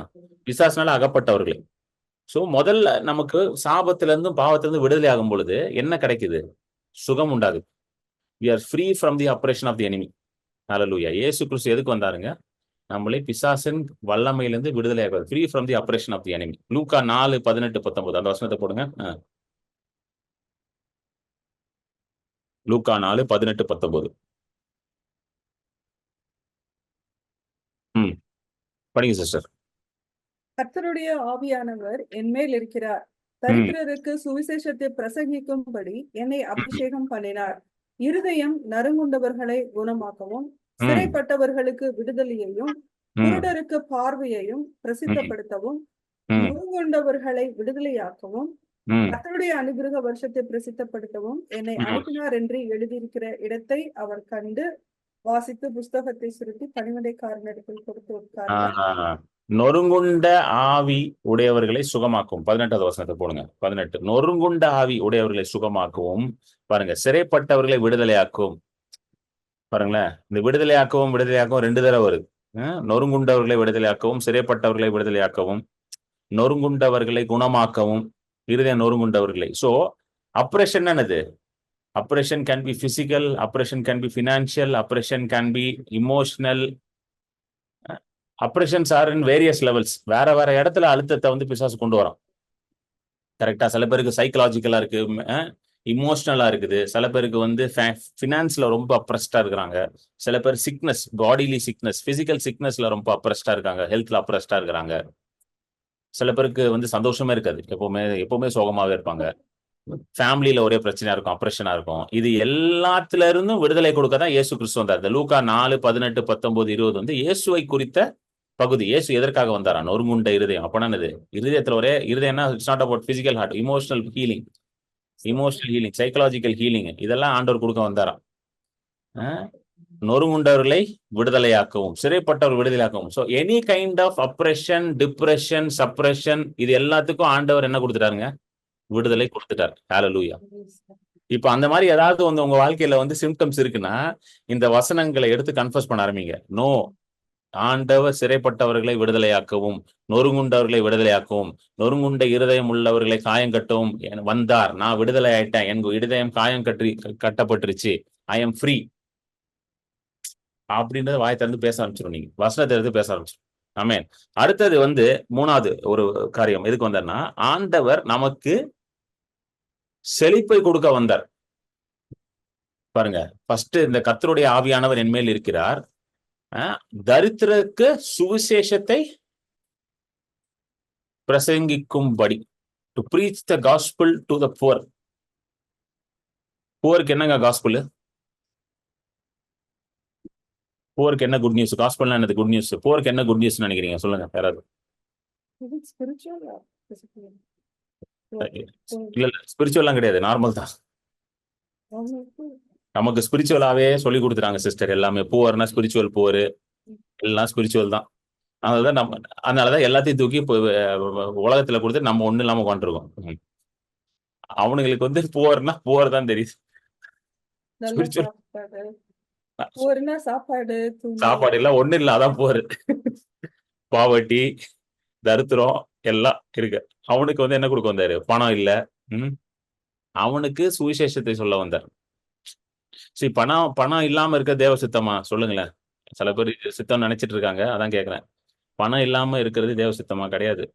எல்லாத்துலயும் சம்பூர்ணமா இருக்கணும்னு தான் போட்டிருக்கு பைபிள்ல.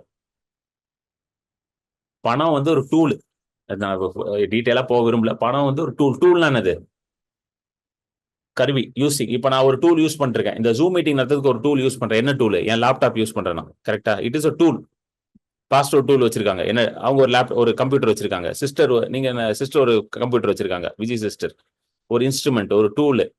நீங்க ஒரு போன் வச்சிருக்கீங்க. அந்த டூல் வழியா நீங்க ஜூம் அட்டென்ட் பண்றீங்க. சோ அதே போல பணம் வந்து என்னதுங்க? Tool to buy the things that is needed for your life. ஊழியத்துக்கும் என்ன தேவைப்படுதுங்க? பணம் தேவைப்படுது. கரெக்டா இல்லையா?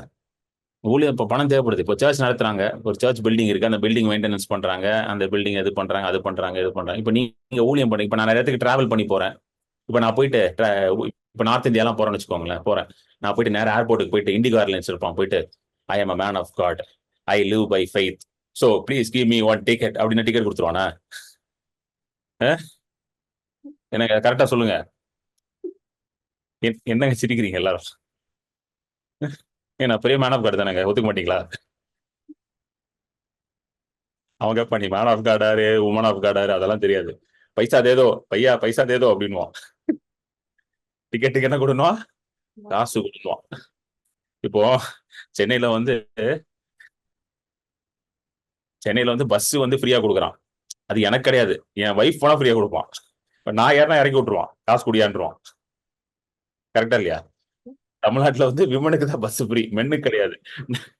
நான் போயிட்டு மேன் ஆஃப் காட் பாஸ்டர்ன்னு சொன்னாலும் அதெல்லாம் கிடையாதுங்க, காசு கட்டி டிக்கெட் வாங்குங்கன்றோம். சோ ஆண்டவர் வந்து பணத்தை நமக்கு எதுக்காக கொடுத்திருக்காராம்? நன்மை செய்வதற்காக பயன்படுத்துற ஒரு கருவியை போல கொடுத்திருக்காரு நமக்கு. Hallelujah. It is a tool to for the goodness of God, to bring God's kingdom here. அதை வச்சு ஆண்டவரோட ஊழியத்தை நல்லா சிறப்பா செய்யலாம்.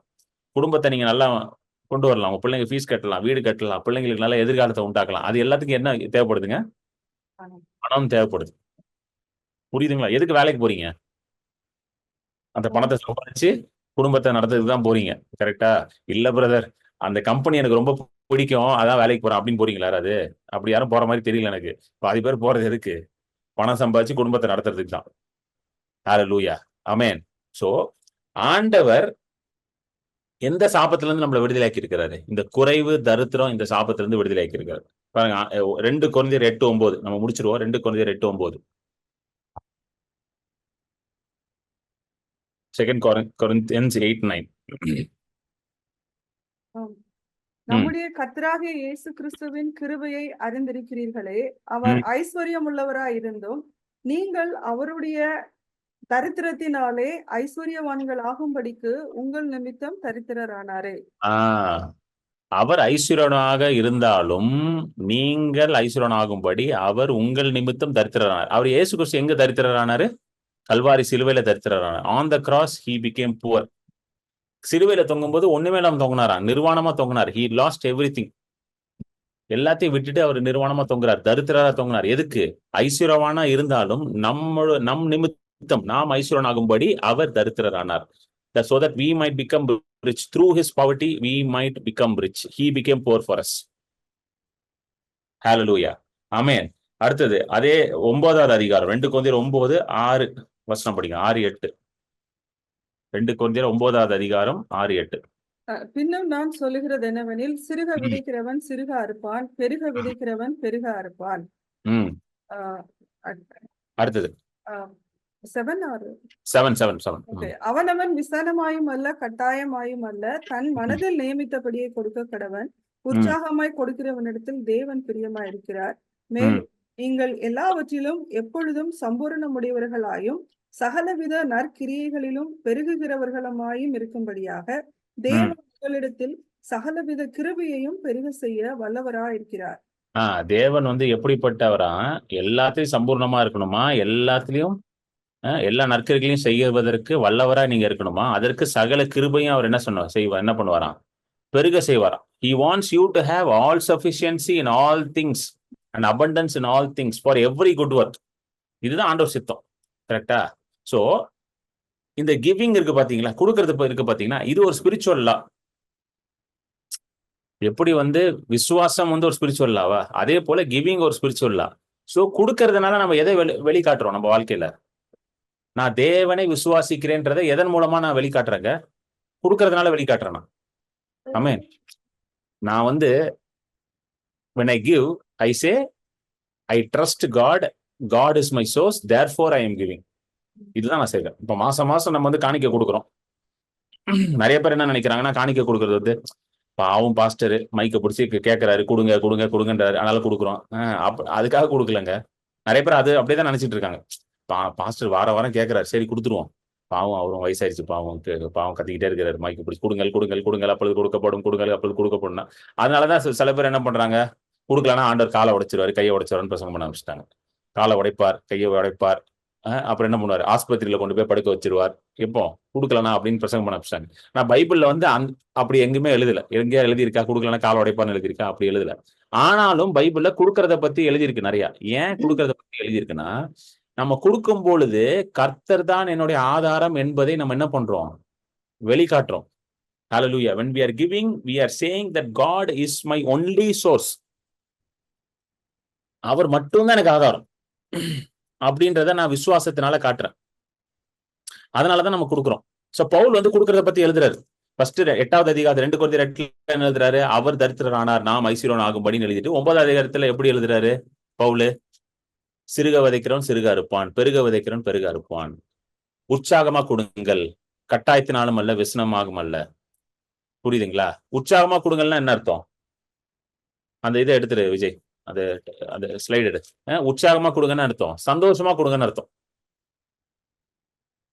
சந்தோஷமா கொடுங்கன்னா மனசில் நியமித்தபடினா, நான் ஜோம் பண்றேன், ஆண்டவரே நான் இந்த ஊழியத்துக்கு கொடுக்கணும்னு நினைக்கிறேன், எவ்வளவு கொடுக்கணும்னு நீங்க சொல்லுங்கன்னா ஆண்டவர் பேசுவார் உங்க மனசுல, இவ்வளவு கொடுன்ட்டு. அதான் மனசுல நியமித்தபடி. God will talk to you and you will decide how much you can give. நான்லாம் ஊழியங்களுக்கு கொடுக்கும் பொழுது, மற்றவர்களுக்கு கொடுக்கும் போது நான் ஜோம் பண்ண, ஆண்டவரே how much, எவ்வளவு நான் கொடுக்கணும்னு சொல்லுங்க ஆண்டவரே, I want to give ஆண்டவரே, நான் கொடுக்கணும்னு ஆசைப்படுறேன், எவ்வளவு கொடுக்கணும்னு சொல்லுங்கன்னா ஆண்டவரே என் மனசுல பேசுவார். நான் கொடுப்பேன் ஃபெய்த்ஃபுல்லா. ஒவ்வொரு மாசமும் நான் கொடுத்துட்டே இருப்பேன். Because it gives me happiness, it gives me satisfaction. அது எனக்கு ஒரு சந்தோஷத்தை கொடுக்குது, ஒரு திருப்தியை கொடுக்குது. ஏன்னா கொடுக்கும் பொழுது நான் என்ன சொல்றேன் தெரியுமா? I am telling God is my source. இதுதான் நடக்குது. நீங்க ஒவ்வொரு நாளும் சபையில போய் நீங்க சண்டே காணிக்கை கொடுக்குறீங்க, ஊழியத்துக்கு கொடுக்கும்போது நீங்க என்ன தெரியுமா சொல்லணும்? ஆண்டவரே நீங்க தான் எனக்கு ஆதாரம், ஆண்டவரே நீங்க எனக்கு ஆதாரமா இருக்கிறதுனால நான் கொடுக்குறேன் ஆண்டவரே. இப்படி கொடுத்து பாருங்க, அப்புறம் பாருங்க அறுவடை எப்படி வருதுன்ட்டு. This is the right way to give. கட்டாயத்தினாலும் அல்ல விசனமாகும் அல்ல. அந்த வசனத்தை போடுங்க. கட்டாயத்தினாலும் அல்ல விசனமாகும் அல்ல, தன் மனதில் நியமித்தபடியே. அப்படின்னா என்னதுன்னா, you decide what you are going to give and then you give. ஐயோ கொடுத்தே ஆகணும் அப்படி கொடுக்காதீங்க. Don't give like that. எப்படியாவது கொடுக்கணும், அவங்களும் வர கேட்கறாங்க, சரி போய் கொடுப்போம், அப்படி கொடுக்காதீங்க. டிசைட் பண்ணுங்க, I'm going to give this and give it with a cheerful heart. ஒரு சந்தோஷமாக கொடுக்கும் பொழுது என்ன இருக்குமா, அப்போ என்ன நடக்கும்னு போட்டுருக்கு பாருங்க. அடுத்த வருஷம் போடு விஜய். 8th verse. மேலும் நீங்கள் எல்லாவற்றிலும் எப்பொழுதும் சம்பூரணம் உடையவர்களாயும் சகலவித நற்கிரியைகளிலும் பெருகுகிறவர்களுமாயும் இருக்கும்படியாக தேவன் உங்களிடத்தில் சகலவித கிருபையையும் பெருக செய்ய வல்லவராய் இருக்கிறார். ஹல்லேலூயா. ஆமென். ரொம்ப அழகான வசனம். God is able to make all grace abound towards you, that you having all sufficiency in all things and abundance for every good work. எல்லா நல்ல காரியத்திற்கும் ஆண்டவர் உங்களுக்கு அபண்டன்ஸ் கொடுப்பாராம். அபண்டன்ஸ் ஃபார் எவ்ரி குட் ஒர்க்னா என்ன குட் ஒர்க்லாம்? குட் ஒர்க்னு நீங்க பெருசா உடனே யோசிப்பாங்க, இப்ப நான் என்ன பிரதர் குட் ஒர்க் பண்றேன், நான் மத தெரசாவா ஆசிரமம் வச்சு நடத்திட்டு இருக்கேன்னா? அப்படிலாம் இல்ல. குட் ஒர்க் என்னது? உங்க ஃபேமிலிக்கு தேவையான காரியம் இருக்கு பாத்தீங்களா, அதுவே குட் ஒர்க் தாங்க. கரெக்டா இல்லையா? உங்க பிள்ளைகளுக்கு தேவையான காரியம் என்னது? It is a good work. உங்க பிள்ளைக்கு ஃபீஸ் கட்டுறீங்களா, அது குட்டா பேடாங்க? சொல்லுங்க, குட்டா பேடா? It's a good thing. உங்க குடும்பத்திற்கு சில காரியங்களை நீங்க செய்றீங்களா, அது குட்டா பேடா? It's a good thing. So whatever is needed for your family, your children, your career, உங்க இது எல்லா குட் ஒர்க்ஸுக்கும் கூட நீங்க செய்யற மினிஸ்ட்ரி, கிவிங் எல்லாத்துக்கும் அபண்டன்ஸ் ஆண்டவர் என்ன பண்ணுவாராம்? உண்டாக்குவாராம். God will give abundance for everything. So give பண்ணும்போது என்ன பண்றோம் நம்ம? we are opening something in the spiritual realm. ஆவிக்குரிய மண்டலத்துல ஏதோ ஒரு காரியம் ஓப்பன் ஆகுது நமக்காக. விசுவாசத்தினால நம்ம அதை ஓப்பன் பண்றோம். நான்லாம் நிறைய பார்த்திருக்கேன். சில இடத்துல ஆண்டவர் கொடுக்குன்னு சொல்லுவாரு. கொடுத்த உடனே பாத்தீங்கன்னா ஒரு பெரிய பிரேக் த்ரூ வரும். ரொம்ப அழகா இருக்கும் பாக்குறதுக்கு. எப்படி இப்படி நடந்துச்சு? நான் கொடுத்ததோ பெருசாலாம் இருக்காது, ஆனா பிரேக் த்ரூ வந்து பயங்கரமா இருக்கும். ஏன்னா God himself is a giver. ஏன் நம்மள ஆண்டவர் கொடுக்க சொல்றாரு? நான் முந்தி ரொம்ப வருஷத்துக்கு முன்னாடி ஆண்டவர்கிட்ட கேட்டேன், ஆண்டவர் ஏன் கொடுக்க சொல்றீங்க ஆண்டவரே? உங்களால முடியாது ஒண்ணுமே இல்ல, நான் கொடுத்துதான் நடக்கணும்னு ஒண்ணும் இல்லை. ஆனாலும் ஆண்டவர் ஏன் நீங்க என்னை கொடுக்க சொல்றீங்கன்னு கேட்கும்போது ஆண்டவர் அழகா சொன்னாரு, நான் உன் தகப்பன், நான் கொடுக்கிற மனுஷன். I am a man who gives. God is a giver. கரெக்டா இல்லையாங்க? அவர் தான் நமக்கு எல்லாத்தையும் கொடுக்குறாருல்ல. அவர் தான் எனக்கு மூச்சை கொடுத்திருக்கிறாரு. அவர் தான் எனக்கு எல்லாத்தையும் கொடுத்திருக்கிறாரு. இந்த சந்திரன், சூரியன், எல்லாத்தையும் அவர் தான் கொடுத்திருக்கிறார். He gave everything to me. Now God is telling, you are created in my likeness, you are created in my இது. என்ன போலவே நான் உன்னை உண்டாக்கி இருக்கிறேன், என்னுடைய ரூபத்துல சாயல்ல இருக்கிற, அதனால நீ என்ன போலே நீ இருக்கணும்னு சொல்லிதான் நம்மள அவர் என்ன பண்றாருங்க? கொடுக்க வைக்கிறார். கரெக்டா இல்லையாங்க? இப்ப புரியுதுங்களா? இந்த கிரிக்கெட், இப்போ அந்த ஸ்போர்ட்ஸ் ஆடுவாங்கல்ல, அவன் பையனையும் என்ன பண்ணுவாரு? ஸ்போர்ட்ஸ் ஆட வைப்பாரு. பாத்திருக்கீங்களா? அப்பா கிரிக்கெட் ஆடிட்டு இருப்பாரு, பையனையும் என்ன பண்ணுவான்? கிரிக்கெட் விளையாடுவான். ஏன்னா என்ன பண்ணுவாரு? நான் நல்லா கிரிக்கெட் ஆடுறேன், அதே என் பையனுக்கும் சொல்லி கொடுக்குறேன். டாக்டர் பாத்திருக்கீங்களா? அப்பா டாக்டர் இருப்பார், பையனும் என்ன ஆயிடுவான்? டாக்டர் ஆயிடுவான். ஏன்னா அப்பா என்ன சொல்லுவாரு? எனக்கு தெரிஞ்சது மருத்துவத்துறை தான், ஸோ என் பையனுக்கும் நான் அதே சொல்லி கொடுக்க போறேன், அவனையும் நான் டாக்டர் ஆக்கிடுறேன். பாத்திருக்கீங்களா? நிறைய ஃபேமிலிஸ் அப்படிதான் டாக்டரா இருப்பாங்க. எல்லாம் சில ஃபேமிலி பாத்தீங்கன்னா ஒரே சிஏவா இருப்பாங்க, சார்ட்டர்ட் அக்கௌண்டன்டா இருப்பாங்க. அப்பா சார்ட்டர்ட் அக்கௌண்டன்ட், பையன் சார்ட்டர்ட் அக்கௌண்டன்ட், பொண்ணு சார்ட், அப்படிலாம் பாத்திருக்கேன். ஏன்னா அவங்களுக்கு என்ன தெரியுமோ அதை அப்படியே சொல்லி கொடுத்துருவாங்க பிள்ளைக்கு. ஸோ இப்ப ஆண்டவர் எப்படி இருக்கிறாரு? கொடுக்கிறவரா இருக்கிறார். God is a giver. That is why God says, I am a giver, so you also be a giver. எப்பவுமே நீங்க கொடுத்து நீங்க குறைந்து போகவே முடியாதுங்க. எழுதி வச்சுக்கோங்க, நான் இது வரைக்கும் கொடுத்து குறைஞ்சு போனதே கிடையாது. குறைஞ்சு போகவே முடியாது. when you give, there will always be more than sufficiency, abundance only. குறையவே குறையாது உங்களுக்கு. நான் பார்த்திருக்கேன் லைஃப்ல நிறைய. குறையவே குறையாது. நிறைய பேர் பிரதர் கொடுத்துட்டா நமக்கு என்ன பிரதர் இருக்கும்ட்டு அந்த மாதிரி சொல்றோம்னா நம்ம எதை விசுவாசிக்கலையா?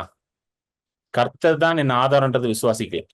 கர்த்தர் என்னை போஷிக்கிறார் என்றதை விசுவாசிக்கல. கர்த்தர் என் தகப்பன் என்பதை விசுவாசிக்கிறதுனால தான் நம்ம என்ன சொல்றோம்? பிரதர் நான் கொடுத்துட்டா எனக்கே இருக்காது பிரதர், நான் எப்படி பிரதர் மாசம் மாசம் டைத்து கொடுக்கறது, நான் எப்படி பிரதர் மாசம் மாசம் ஆஃபரிங் கொடுக்கறது, நான் கொடுத்தா எனக்கு ஒண்ணுமே இருக்காது பிரதர், அப்படி நம்ம சொல்றனாலே என்ன அர்த்தம்? கர்த்தரை நம்ம விசுவாசிக்கலன்னு அர்த்தம். கரெக்டா இல்லையாங்க? அப்பதான் அந்த மாதிரி வார்த்தைலாம் வரும். கர்த்தரை விசுவாசிக்கிறத சொல்லவே மாட்டோமே. நான் கொடுப்பேன், ஆண்டவர் எனக்கு கொடுக்க சொல்ற நான் கொடுப்பேன். கர்த்தர் எனக்கு எல்லா சகல நன்மையும் என்ன சொல்லுவார்? பெருக செய்வார். ஆமென். இன்னும் நிறைய காரியங்கள் இருக்கு. சாபத்தின் மூலமாக இல்ல, சாபத்திலிருந்து நம்மளை விடுதலையாக்கி நிறைய காரியங்களை நம்மளுக்கு செய்திருக்கிறார். ஆனா ப்ரிடாமினண்டா இந்த 3 காரியங்களை தான் எனக்கு பேஸ் பண்ண ஆண்டவர் சொன்னார். ஃபர்ஸ்ட் வந்து you are no longer under guilt, you can go to the throne of grace boldly. ஆண்டவருடைய சிங்காசனத்துக்கு நீங்க தைரியமா போகலாம். 2வது, நீங்க சுகமா இருக்கிறீங்க, பிசாசின் கட்டுகள்ல இருந்து விடுதலை, நீங்க சுகமா இருக்கிறீங்க. 3வது, எல்லா தரித்திரத்துல இருந்து ஆண்டவர் உங்களை விடுதலையாக்கிறார். He has set you free from every poverty and lack. ஆமென். அப்பா, நீங்க எங்களோட பேசினதுக்காக நன்றி. இங்க இருக்கிற ஒவ்வொருத்தரோடையும் உங்களுடைய வார்த்தையை நீங்க அனுப்பி இருக்கிறீங்க. ஹல்லேலூயா, ஹல்லேலூயா. வார்த்தையை அனுப்பி அவர் சுகமாக்கி உங்களுடைய ஜனங்களை அழிவிலிருந்து மீட்டு கொண்டார் என்ற வசனத்தின்படி ஆண்டவரே, ஹல்லேலூயா. ஆண்டவரே, எல்லா அழிவிலும் கேட்டிலும் இருந்து நீங்க எங்களை மீட்டு கொடுத்திருக்கிறீங்க, அதுக்காக நன்றி. எல்லா சாபத்திலிருந்தும் பிசாசின் பிடியிலிருந்தும் எங்களை மீட்டு எடுத்திருக்கிறீங்க. இன்றைக்கு நாங்க ஆண்டவரே உயிரோட எழுப்பப்பட்டு உன்னதங்கள்ல இயேசு கிறிஸ்துவோட உட்கார செய்திருக்கிறீர், அதுக்காக நன்றி. நாங்க ஆசீர்வதிக்கப்பட்டவர்கள். கர்த்தர் ஆசீர்வதித்தவனை ஒருவனும் சபிக்க முடியாது. ஆண்டவரே, நீங்க சொன்னது அப்படியே ஆகும். நீங்க பேசின வாக்கு தத்தங்கள் அப்படியே ஒவ்வொன்றும் எங்க வாழ்க்கையில ஆம் என்றும் ஆமேன் என்றும் இருப்பதற்காக நன்றி செலுத்துகிறேன். ஹalleluya. ஆண்டவரே, பார்க்கிற ஒவ்வொருத்தருக்காக நன்றி. அவங்க குடும்பங்கள்ல சுகம் உண்டாகட்டும், விடுதலை உண்டாகட்டும். இயேசுவின் நாமத்துல மனக்கண்கள் திறக்கப்படட்டும். ஹalleluya. கிறிஸ்துவுக்குள்ள அவர்கள் உன்னதங்கள்ல இருக்கிறார்கள் என்ற அந்த வெளிப்பாடு ஒவ்வொருத்தரோட மனசுலையும் உண்டாகட்டும். நன்றி ஆண்டவரே, நன்றி. இன்றைக்கு நீங்க எங்களோட பேசுனதுக்காக நன்றி. தொடர்ந்து உங்களுடைய சத்தத்துல நாங்க வாழணும் அப்பா. Lord, we pray that we should live in the voice of God. Hallelujah. Thank you, Father. நன்றி ஆண்டவரே, இயேசுவின் நாமத்திலே. ஆமென், ஆமென், ஆமென். To give to my ministry, என்னோட ஊழியத்துக்கு கொடுப்பதற்கு இந்த டீடைல்ஸ் யூஸ் பண்ணி நீங்க கொடுக்கலாம். என்னோட account detail, Google Pay number இருக்கு. என் phone number, Google Pay number, WhatsApp number ஒரே நம்பர் தான். So to send and offering to my ministry, என்னோட ஊழியத்திற்கு காணிக்கை கொடுப்பதற்கு நீங்க இதை யூஸ் பண்ணி கொடுக்கலாம். ஆமென். கர்த்தர் உங்களை ஆசீர்வதிப்பார். கொடுக்கிற ஒவ்வொருத்தருக்கும் கர்த்தர் 100 மடங்கான அறுவடை கொடுப்பார். ஆமென். ஹalleluya. And you will not lack any good thing. எல்லாமே பரிபூர்ணமாக உங்க வாழ்க்கையில இருக்கும். ஆமென்.